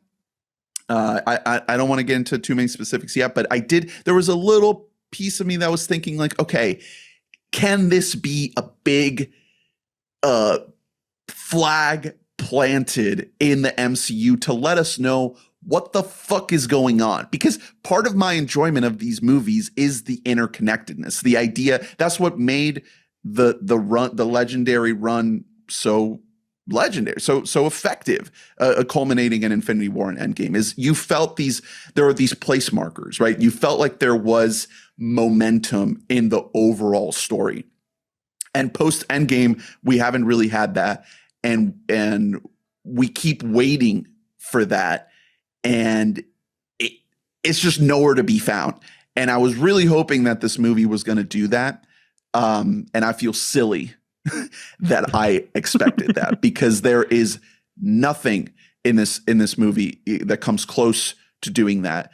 I will say another redemptive thing is the action sequences, which I can point out some specifics there. But I found myself enjoying the bloody, brutal action in this movie. I think that's one thing that I disagree with you on. It's a lot of this movie, and I get it's like almost the whole thing with Deadpool is like, haha, he's immature. But also, like, I kind of felt like I'm just like, I'm not trying to be condescending for listeners who do love this, but I feel like I'm too old for this shit. I'm too old for the Deadpool character. It feels immature in a way of like, I like the first Deadpool, but I was also still like 19 when I saw the first Deadpool. And so like I'm an adult now who has to like pay taxes and shit. Like I'm kind of too old for like the like, oh, it's schlocky and like blood and guts everywhere. Like I'm not saying like I'm above necessarily it gets old. Like it gets gaudy repetitive. overindulgence. But yeah, exactly. It was just a thing where it's like, we're just doing the same thing again, aren't we? It doesn't feel inventive. There's a point where it's just like, okay, we're kind of redoing the same scene over and over. You know, it is funny though that like it's interesting what you're saying about how you wanted it to do more in setting up where we are in the Marvel timeline. And I actually think that's one of the worst things about this movie is that I think that it does too much. That it's just like, well, we have to get with like the TVA and everything else. And it's like, I don't fucking care about any of this. Like that is more of a thing. But again, like they get away with it because Deadpool's at one point, he looks at the camera and says, we're all sick of the multiverse, right, guys? So that way we're now allowed to forgive the 45 minutes of trash exposition that we get in this movie. Whatever. That's another thing I'll say for spoilers to specifically dive into that whole aspect. Going back to Hugh Jackman, I do agree with you that I think that he is probably the aspect that makes this movie better than Deadpool 2. But it's still talking about like what are the degrees of separation here, at least for me. Like I think Hugh Jackman is an incredible actor. I love Hugh Jackman.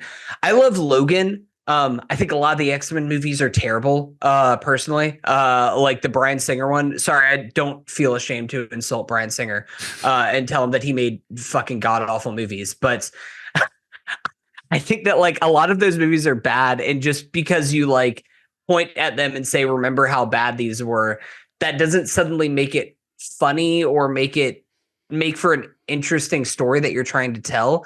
And like, that isn't to say that Deadpool and Wolverine doesn't have any laughs in it, because I think I did laugh. I audibly laughed at multiple points in this movie. But also when the volume of jokes is as high as Deadpool and Wolverine is, you should get at least some laughs. Like there's a couple of jokes in there. We'll talk about one spoiler specifically where there's a character who shows up and Ryan Reynolds has the line of like, who is your dialogue coach? The Minions, which is very funny. That is a great joke and it made me laugh. But also like, that's the only joke that made me laugh in the last 7 minutes when you've told approximately like 47 other jokes at the same time. So the hit rate still is not there. I just kind of think this movie isn't, I kind of think it doesn't really have like any merits to exist. Like, I kind of just think that we should blast this movie into the sun. I think, like, you're saying that it didn't do enough to set up the Marvel Universe. I think this solidified for me that I don't like where the Marvel Universe is going. And so you want off the ride. I'm really interested to see what not just the day one reception, because I'm sure this is going to get like an A or an A+ audience cinema score, because they always take it day one, and that's when the fucking diehards are going to go to this. Yeah. But I want to see what is the reception to this movie on week 2, week 3, because I think there's a lot of people in this movie. The reviews are probably going to be pretty mixed. It might get like a 70 Rotten Tomatoes or something like that, or maybe even lower than that. I don't know, man. I'm looking on like Letterboxd at some people that I like, and like I feel like I'm more negative on it than even some people that I know. Like there's a couple people I follow who gave it like 3.5, 4 stars, even like 2.5 stars. And like, I'm sorry, this movie's worse than mediocre. Like this is a bad movie. And like, I really wonder, there's a lot of fan service that's happening that frankly, I only even understood the fan service because of like, knowing you who's a comic book fan, having some vague awareness, but like, is some guy in their 40s going to know who like Yeah. cameo number X is. Right. Like, again, I don't want to say something cameos are, but it's just like, do people even know who that is? Do It's people have in a a lot of- relationship with that character? Or is this just like, you're going to hear people clapping in the audience around them and be like, who the fuck is that? In a lot of ways, this is one of the most terminally online movies ever made. When you have like Twitter brain rot and you get served like all of the movie production news.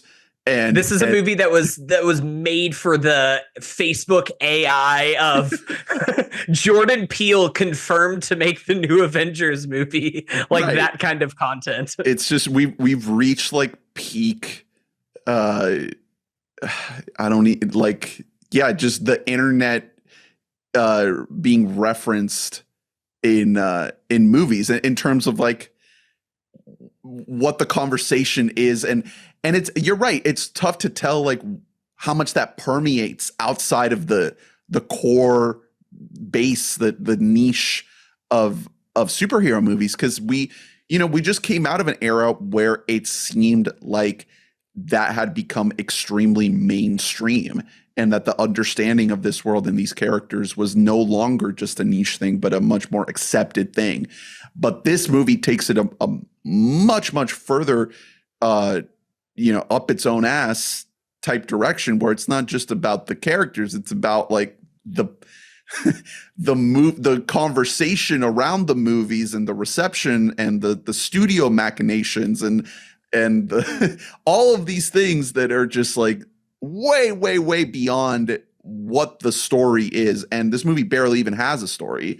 We can mention it in the spoilers, the specifics, but it's not a movie about anything. It is a delivery mechanism of bloody action, meta jokes, and cameos, and it's incredibly janky.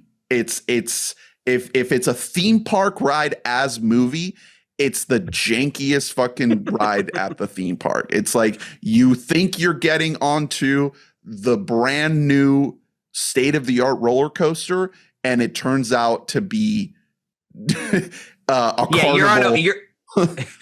You're on a wooden carnival ride that hasn't been serviced in 40 years. Like that's what you're getting on. And it's telling you like, oh, isn't it funny that like you thought this was gonna be a good movie? Isn't it funny how like unfunny this is right now? Isn't it fucking stupid that we're giving you all this exposition? Anyways, here's another 10 minutes of that. Yeah. What?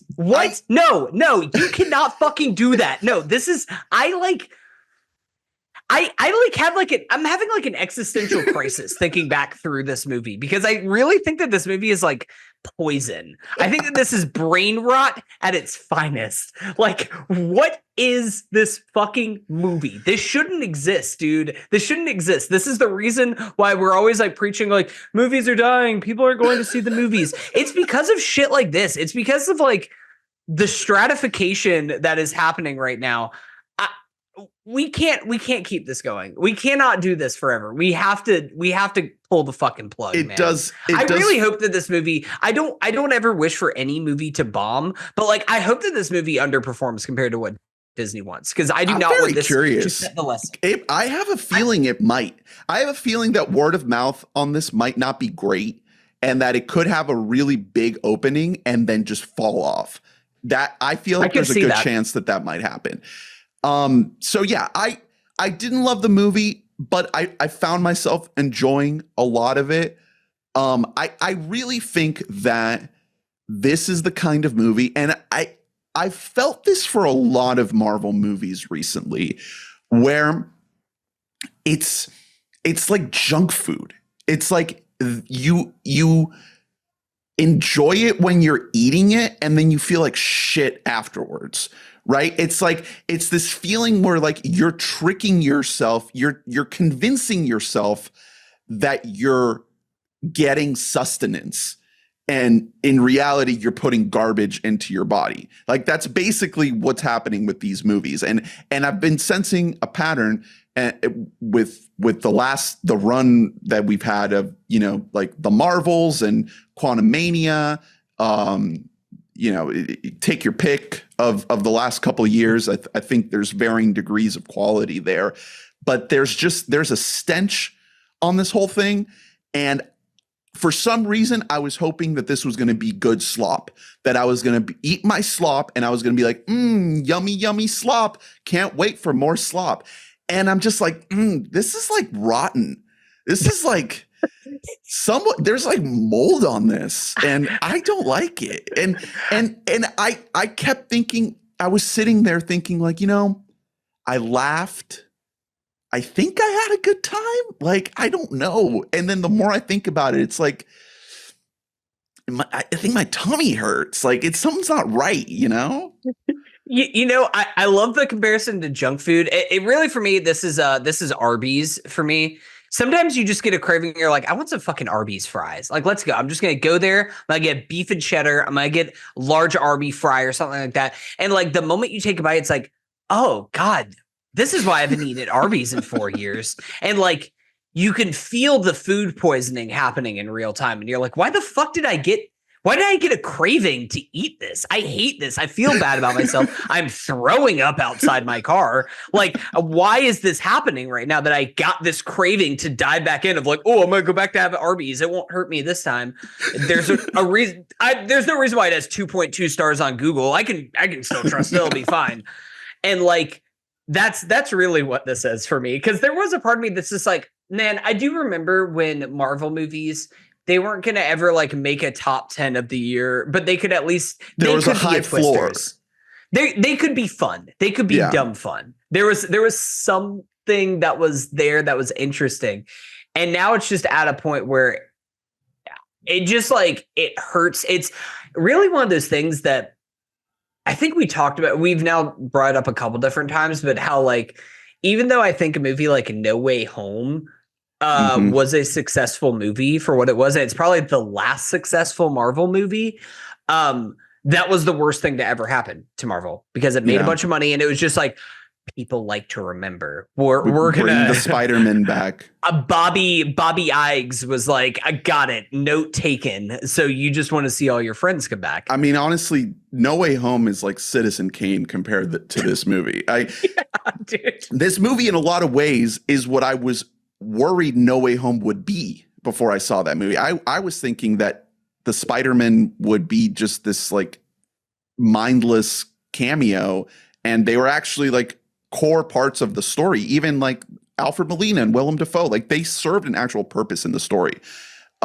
This is the opposite of that. And it's not, I wouldn't say, you didn't see The Flash. I wouldn't say it's as bad as what they did in the Flash. In The Flash, where they bring back like the AI deep fakes of Christopher Reeve and, all these like Adam West, that is just disgusting, like bottom of the barrel shit. This is not as depraved as that, but it is very much in the lane of like, we're gonna just give you the bare minimum of that nostalgia and that hit, and it's going to be incredibly watered down, and we're not going to take the time to actually tell a good story. We don't value your time as an audience to even give you that. We think that you'll be okay with just like the bare minimum, and Wolverine will wear his mask, and you better fucking like it or else. You better fucking clap. I do think Hugh Jackman is like as good as you can be in this role with the content that is around him. There's a couple sequences where it's like, hey, Hugh, maybe you might want to take up golf with your buddy Joe. Like you might want to drop out and hand this over to a woman. We all get old, to a buddy. young woman. That's okay. Because brother, you are fucking old, my guy. Like those are not your muscles. That is not your body jumping through that bus. It did look very artificial a lot. It looks like shit. It looks like shit. A lot of the stuff with him. Like whenever it's a quiet moment with him, it's good. And then like, I'm almost already interested. I'm not going to buy this movie at home, but to like look at it at home, because I feel like it's going to be one of those things like Fast and the Furious is one of the worst with this, with Vin Diesel stunt doubles, but wherever it's like very clear the Yeah. moment that a stunt double is coming in. Well, now it's and all there's a it's little all bit, just CGI. Like Yeah. they don't even need a real person to do it. It's just full CGI. But it's so funny. There's one moment where we can transition to spoilers after this, but there's one moment where Hugh Jackman's sitting around the fireplace, and the only thing that I could think of, because the way that his biceps look, is the episode of SpongeBob where he gets the inflatable arms to try and look ripped. And that's literally what it looks like. His arms are like the size of his torso. And it's like we jacked up a little bit too much on the HGH scale. We got to scale that back down a little bit, guys. That is not a human arm anymore that I'm looking at. So overall, not a great movie. I think I am still clinging to the last little bit of shred of enjoyment I had of it. I'm feeling like a 5 out of 10, barely. But like I said, it's aging like milk. So I feel it's slipping. So I don't think it's going to hold. So we'll see. It's one of those things where, like, now that it's, I slot it into the letterbox list of all the other Marvel movies, and I'm like, it can't be a 6 out of 10. It's got to at least be a 5 out of 10 in comparison to all these other ones. And it starts to make me reevaluate something like Eternals. So that's just how my brain works. It's just trying to compare all the Marvel movies to each other and seeing which ones kind of stick in my brain the most, and thinking what might I want to revisit. That's just kind of how I measure my enjoyment. So not a good movie, I need to go back by any means. But I guess there's something still in me that says, like, this wasn't a total failure. I need to go back through and look at, here's my list. I was trying to look through here. This is an old list that needs to be updated. Is this the worst MCU movie? It's right down there with Thor and Thor: The Dark World for me. I think this movie's abysmal, man. I think that at least Thor and Thor: The Dark World might have more ideas than this. Like, at least Kenneth Branagh, he was using the hell out of them Dutch angles. Ain't anything that interesting looking in this movie. It's again, it just goes to the question. I think for a lot of people, it's just going to come down to, like, does the Deadpool shtick work for you? Yeah. And does the fact that this movie relies so heavily on just hitting those member berry pleasure centers and just kind of being dumb and meta, how well does that work for you? Because all these other like bottom tier Marvel movies, they at least are to some extent trying to be good and serious, and I guess this movie kind of does that to a certain extent, but it's mostly just like shitting on itself actively. It's just like, it's saying, if I shit on myself, you actually aren't allowed to shit on me, right? Which is literally the lowest form of art that you can possibly make. Another thing I'll say before we get into spoilers is I tolerate listening to Ryan Reynolds, like looking at Deadpool and listening to Ryan Reynolds' voice. Looking at his face, I think I hate it. I think I despise. Welcome to the club, baby. Welcome to Ryan Reynolds Hater Island. And it's not because of like the makeup or anything like that. It's just looking at Ryan Reynolds' face. I want to punch him. Just watching him on the screen, just watching him act. I'm like, I don't like this. I think this sucks. So, okay. Let's get into spoilers for Deadpool and Wolverine. So if you haven't seen the movie, this is your chance to back out. We're going to get into all the specifics, all the cameos, everything. So if you don't want to be spoiled, get out now. Don't get mad. It's going to be a free-for-all from now on. So let's get into it. So I think that we can start with the cameos. I think that's going to be the main point of discussion here, because the main crux of like what doesn't work about this movie, I think, hinges on like the idea of this being a cameo fest, right? You compared it to No Way Home. I think it's something similar to Doctor Strange in the Multiverse of Madness, where there was like a lot of rumors about what we were going to see and all the fake leaks and whatnot, and all this anticipation of the Illuminati scene. We ended up getting some fun variants there with Haley Atwell coming back. Of course, everyone's favorite, John Krasinski as Mr. Fantastic. We all clapped. Whoa! The thing about Doctor Strange, too, is that that's a Sam Raimi movie. So that movie was already cooking regardless of the cameos. This movie, I feel like, has almost nothing going for it. And then it's like incredibly reliant on the success of its cameos. And that's just not a sustainable model for a movie. Like, that's just not how you should build your movie. Because there's not a lot going on here story-wise. There's like some stuff about like, oh, Deadpool's universe is ending, and so he has to bring in a Wolverine to save it. So he goes on a quest to find the right Wolverine. That's kind of a fun sequence there. I really enjoyed all the alternate Wolverines we see there. We get a quick little Henry Cavill variant. So there's some fun stuff there. I do think that that's the point where the movie kind of starts to really work to an extent, because the very beginning of the movie, everything leading up to us seeing Hugh Jackman for the first time, I thought wasn't great.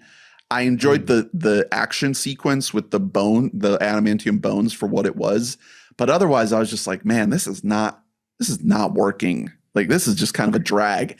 And then Hugh Jackman comes in, we get a bunch of different versions of him, and I was like, okay, we're in this somehow. But yeah, what do you think so far of all that before we get into the rest?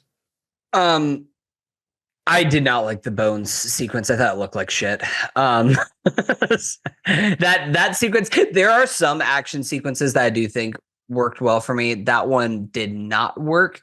The premise of it, I think, is fine. I knew that just because this is like where we're at with Marvel, I knew that was going to be a thing where we're like going to get a bunch of different versions of everybody, because that's just the world that we live in now. That's how it was been highly rumored for a long time, that was how they were going to incorporate Deadpool and Logan into the existing Avengers universe, was we were going to do some multiverse shit. So whatever. I wasn't like surprised by any of that per se. It was just like, I thought that was, honestly, I thought a lot of it, until you get to Hugh Jackman, I thought it was pretty boring. Like, everything with Matthew McFadden kind of sucks in this movie. And we say this as Matthew McFadden, like, diehard fans. We love a good Tom Wazgans. But his everything that's happening with him and the TVA sucks in this movie, and it's so boring and just not interesting in any way. It's all 100% exposition. So Clunky. yeah, I do like the sequences of the Hugh Jackmans. I thought that was fun. The Henry Cavill cameo, I think, was just like, should have known that we're like getting a cameo 4 minutes in, that like we weren't slowing down from there. Like, it was only going to speed up at that point. Right. I think that once we actually do get the Hugh Jackman that we know in this movie, who's wearing the classic yellow and blue suit that the comic book nerds love. Once they go to the desert world, the moment that they start doing a Mad Max thing and they start directly referencing Mad Max, I think that was like Furiosa. They invoked her goddamn name in the year Furiosa. And here's the thing. Sean Levy should have to serve like 6 months in prison for releasing a movie trying to be a Mad Max parody in the same year that we actually got a Mad Max movie. I think you said that they should have to give $1 for every ticket sale to Furiosa box office. And I agree with that, because a movie that is going to make like 1/10 of the amount of money that this will make, which is criminal. Fucking stupid. Masterpiece. Furiosa is a fucking all-timer masterpiece compared to this shit. Compared to this, compared to this, it's not even. We're not even. We're comparing like apples to mold. Yeah. I think that was the point that the movie that I was just like. I don't want to say I was out on it then, because I still like was trying to give the movie a shot, but I think that is like the first real downside of things. Yeah, like sign of trouble. Yeah, because I do think the fight sequence that they have is fun that you get there when it's just like the Deadpool and Wolverine, their first fighting. A lot of the jokes don't work leading up to it, where they're like, oh, we're in the trash heap. Look, it's the 20th Century Fox logo. Get it, guys? That was stupid. But that is one of the fight sequences that I did think work. And then we start I'm gonna be honest with you. I don't know who the fuck that guy was that Wolverine killed. That's like, this is one for the nerds. It's like another wolf guy. And I was like, that's what I was gonna say. This is where we start to get. This is where we start to get like the C and D tier like guys coming back from the X-Men movies. So it's like, remember Sabretooth? Remember Toad? Remember, like, who are these people? Yeah. and it's so funny because they'll get like a close-up shot, and it's like, I don't know. Am I supposed to know who that is? And then it's just crazy because they treat it with all this fanfare of like, oh, he's gonna fight this guy, and then he just kills him immediately. So that lets you know already, very early on in the movie, that like this movie is only interested in giving you that like initial hit of like, I remember, and then we're just gonna move on. We do not care at all beyond that. Then the next big one is Chris Evans back as the Human Torch, which they do a incredibly sloppy job of like trying to make it seem like he's playing Steve Rogers again. And then it's like, well, no, actually, he's reprising his role from the Fantastic Four films. And that's cool. I should have known that Chris Evans was going to be in this movie because he likes to pop up in this shit. He was in Free Guy. We should have guessed that, as like everybody ahead of time was like, he's going to be Human Torch, haha. And then they actually do like the cheapest of jokes possible with him. And then, the movie kind of goes on from there. There's an introduction to the villain, Cassandra Nova, played by Emma Corrin, who is incredibly wasted in this film. There's like very little there with that character. She's supposed to be Charles Xavier's twin. Just bad. There's some kind of cool stuff with like the effect of her reaching into people's heads. I guess that might be like a benefit of this movie having an R rating, that it gets to do kind of like weird shit like that with her like reaching into someone's head and a her little eye. More graphic. Yeah, looking. her fingers like poking out. So I thought that was kind of cool. But as a character, as a villain, as like any kind of real motivation for the conflict of the movie, it just does not. It's nothing. It doesn't work at all. Then eventually our heroes find themselves rescued by the epic team up that we've all been waiting for. Jennifer Gardner as Elektra, Wesley Snipes as Blade, and Channing Tatum as Gambit. Audiences will flock to Deadpool and Wolverine. Audiences will be clamoring. They'll be fighting over tickets for this film because finally we have the epic team up that we've all been waiting for. of Electra and Gambit. So this is my first question. Terrible. This is so terrible. It's bad. It's so bad, dude. Well, my first question, number one. Do audiences know who the fuck Gambit is? Because I barely know who Gambit is. And if you don't know who Gambit is and you see Channing Tatum in this movie, you're like, this is the worst performance I've ever seen in a movie in my entire life. It is. And here's the thing. I know kind of who Gambit is, and I still think it might be one of the worst performances I've ever seen in my entire life. I know. And after the movie, we were talking to people and we're like, no, it's supposed to be bad. That's the joke. I don't think it was supposed to be bad. I don't think that was what they were doing. Deadpool tells you that it's bad. He says it in the movie that Channing Tatum is bad. So therefore it's fine. It's totally fine. You aren't near the soundboard, but I just feel like I don't want to be around anymore. Like that's how I feel with watching this. And this was the moment in the theater where we got some people in the audience go like, yes.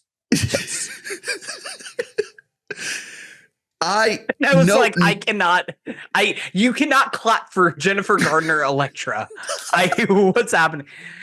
But Wesley Snipes said, I'm Blade. I'm the only Blade there's ever been. And people are like, yay, Christ. He is going to be the only Blade. He's 65 years old. Yeah. This is what I'm talking about, but like terminally online. Like, there's going to be someone out there who sees this movie who has no idea about the drama with the Mahershala Ali movie. And they're going to hear that and they're going to be like, what is happening? What are they talking about? Who is this man? I'm so scared. Do people know that Jennifer Gardner was Electra? Like, I'm sorry. Do people have any relationship with that movie, positive or negative? Or does it just like not exist? Like, I feel like Halle Berry's Catwoman exists in the culture more than Jennifer Gardner's Electra does.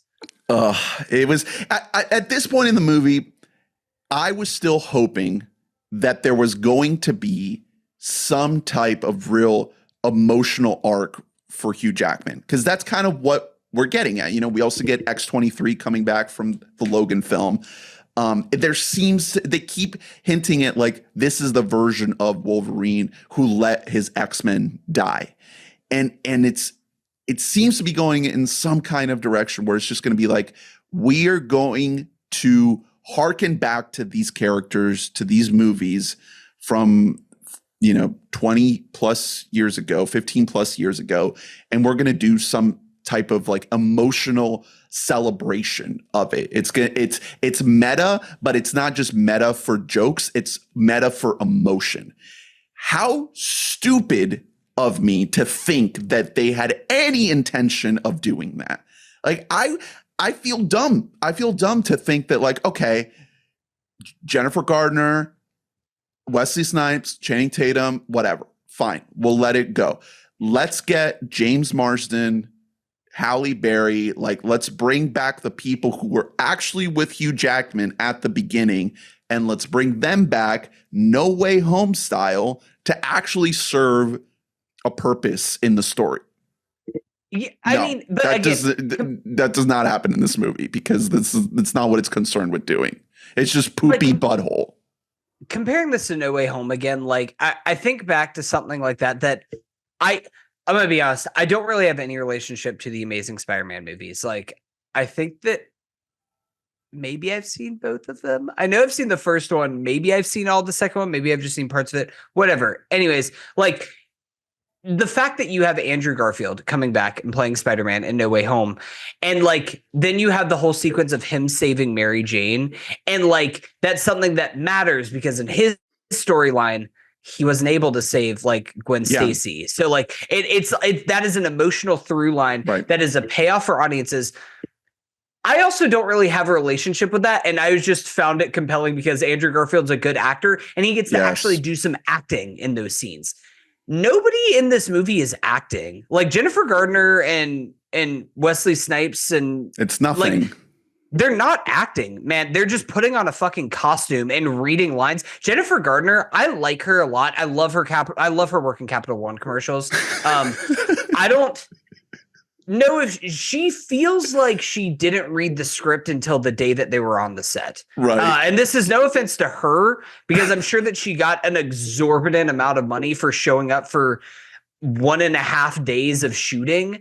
But like, there is no emotionality behind anything that is happening in this movie. And she's saying stuff about like, oh, we'll finally get an ending.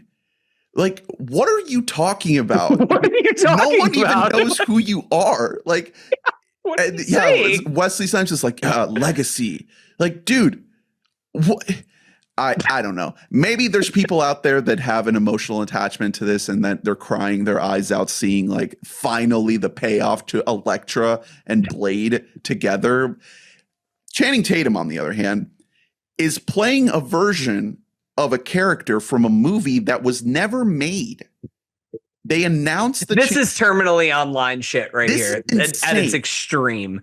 This was a movie that was announced back when Fox still existed, alongside a Noah Hawley Doctor Doom movie that will just live in my heart and never in existence. And he never got a chance to make it. And he kept talking about how like maybe Disney would find a way to make it happen. They were never going to make it happen. And we know Channing Tatum is talented. Like, we know he can be funny. We've seen the Jump Street movies. Like, the dude, we've seen Foxcatcher. He has chops when he is slotted correctly. This was so ill-advised, and I understand the impulse of wanting to do it, because it's like, oh, it would have been cool to see whatever that project was, and now this is like the version of it. It's similar to what The Flash did with Nicolas Cage.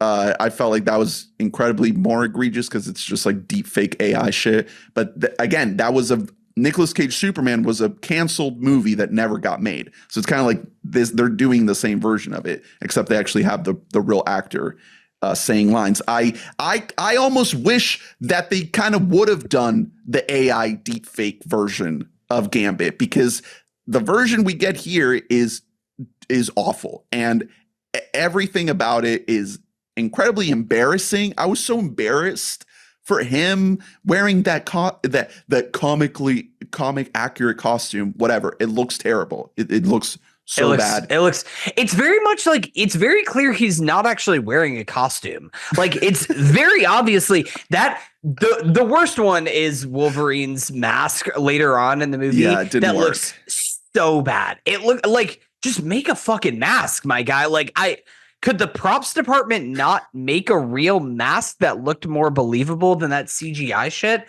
But no, cool. Gambit, it going looked back cool to at first. When he first puts it on, I was like, okay, that's kind of cool. The moment that he's moving with it, it looks terrible. No, but Gambit, maybe it was a blessing in disguise that movie never got made, because the little bits of Gambit that we see in this, it's like so bad.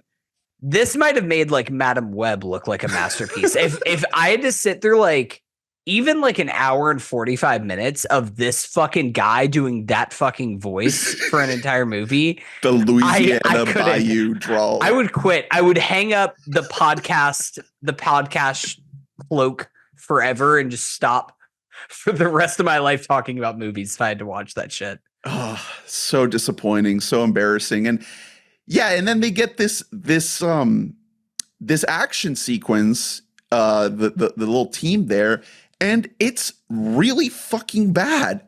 And it's just like, what are we doing? It's almost like they're all in their like 50s or 60s and can't fucking move anymore for these action sequences.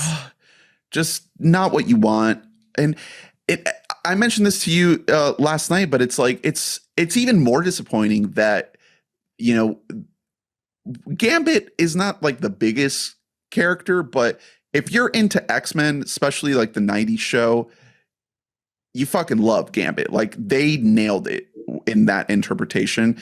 And the X-Men 97 version that just came out this year, the new one, dude, Gambit is so good in that show. So for anyone that watched Gambit, just the rendition, the animated rendition we just got compared to this shit is like Oh my God.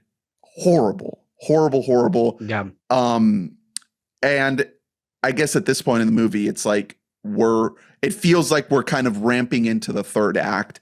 And, I still had hope. I still had hope at this point that we were going to get a version of this movie that felt like consequential in some way, that all of this dog shit stuff that we'd seen up until this point would be redeemed by a really strong finish. And that's not what happens. We get this incredibly just kind of flat ending. It tries to be emotional, with like the sacrifice moment with our two heroes. And again, we do get a good bit of Hugh Jackman trying, but at this point he has the fucking CGI mask on top of him. I do think there is one fun action sequence there where they fight like 100 Deadpool variants. But at this point, it's just like, all right, we're on like our fourth blood gore fest, and it's diminishing returns. It's also just like the preschool version of something like Spider-Verse, where you see the Spider-Man Emporium, that universe that is so much more vibrant and interesting to look at. And this one, it's like, this Deadpool's got a cowboy hat on, and this Deadpool is actually a girl because she got a ponytail in the back. Like, it's the same kind of energy as like the Multiverse of Madness, where it's like, dude, what if it was like New York, but there's like fucking trees growing out the side of the buildings over there? And it's like, that's what we're coming up with in this. I get animation is much more boundless. You can do whatever, but it is also so much less interesting, like dramatically so. I did like the dog. The dog was good. I'm pro dog. I will say, I'm not the biggest Ryan Reynolds fan. I actually liked hot ponytail Ryan Reynolds. I thought that I liked it when he was brutally murdered. That was the best. Fuck that guy.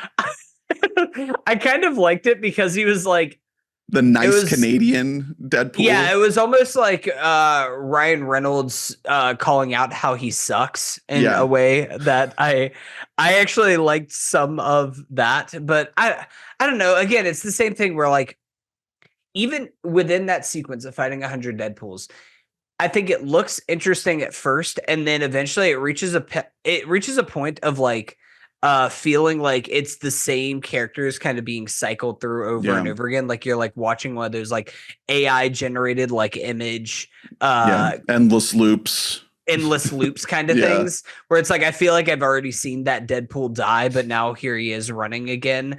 And then it's like, oh, we're going to go onto a bus and it gets bloody and I can't really see what's happening. So that was a way to cheap out on the budget there. But he's wearing the yellow suit with the mask. So everything's fine, and we love it, and we clap. It's and again, I know there's gonna be a certain sect of this audience, people that have already turned off this podcast, frankly, because there's no way that they feel like the type of people who also can't handle criticism about things, because they'd be like, you guys just don't get it.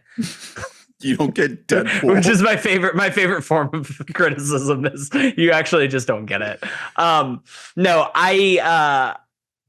it's whatever. I had no bearing going into this movie that this is going to have any kind of emotional resonance. So the ending being what it was, where we have to have a third act with like a villain who's has redeemable qualities, I guess, but also we always knew that she was bad.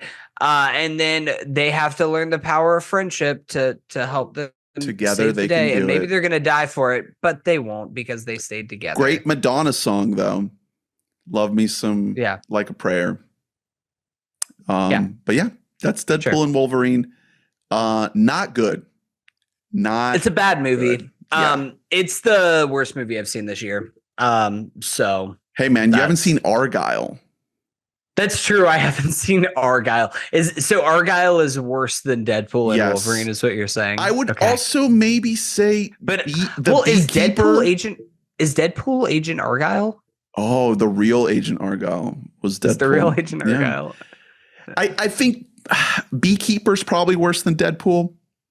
Although Beekeeper doesn't actively shit on itself. At least the Beekeeper protects the hive. Yeah, that's the thing. without making Deadpool fun isn't of protecting. himself. Deadpool is not protecting any hive. Deadpool's killing the hive. And he's being like, "Isn't it funny? I'm pissing on the hive right now." Right. I think like that is truly the lowest form of comedy that you can ever have. Is something that's just like actively bad, but it's like it's actually you're not allowed to make fun of me because I'm making fun of myself. Before we Hate end predictions for box office, you think it's What's going to the crack tracking? They're saying on it this bad boy? might be way over 200 million. For the opening I'm trying to see if I weekend. can get an actual over 2 is a lot for an R-rated movie. Would that be the highest They're opening saying weekend for an R-rated movie ever? 360 global. 360 global is like that's an all-time record, I'm pretty sure. So I know it's the first Marvel movie in a long time. I don't think this is breaking $200 million opening weekend. Okay, Like that the is tracking that is insane. 160, 170 Okay, is what they're saying. That sounds more in the range. I was kind of mulling in my head like 165, 170, but I think I could see weekend 2 it dropping to like 60. Like Yeah. I could see an over 50% drop in this. Because I do think a lot of people are out. I think your contingent is growing. I do feel like more and more people are just like, you know what? I'm good. Yeah.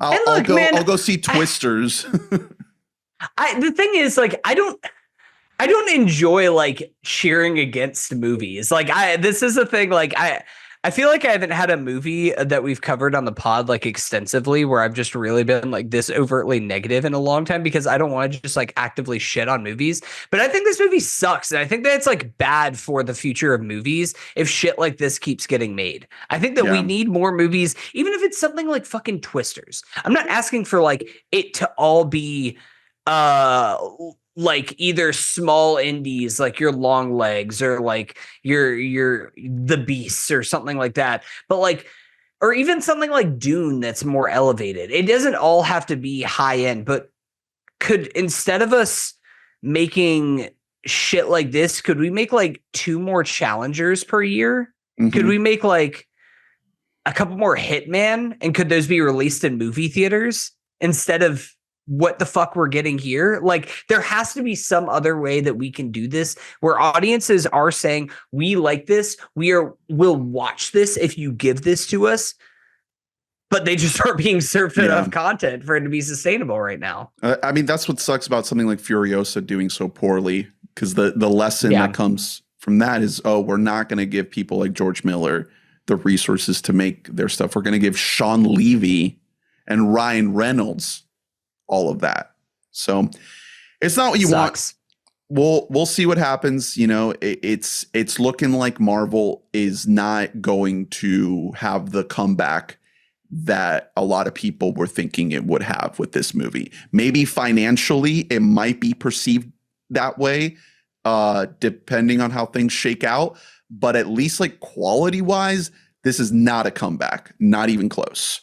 Man, if this movie is financially successful, though, like that's even more solidifying that I am hard out, because if No Way Home was a financial success and now this is a financial success, you know what that is teaching the fucking people that are pushing the money behind this is give people more of what they remember. Yeah. And I am not interested in that story. But hey, and if you are, go for it. But that's Twisters is a hit.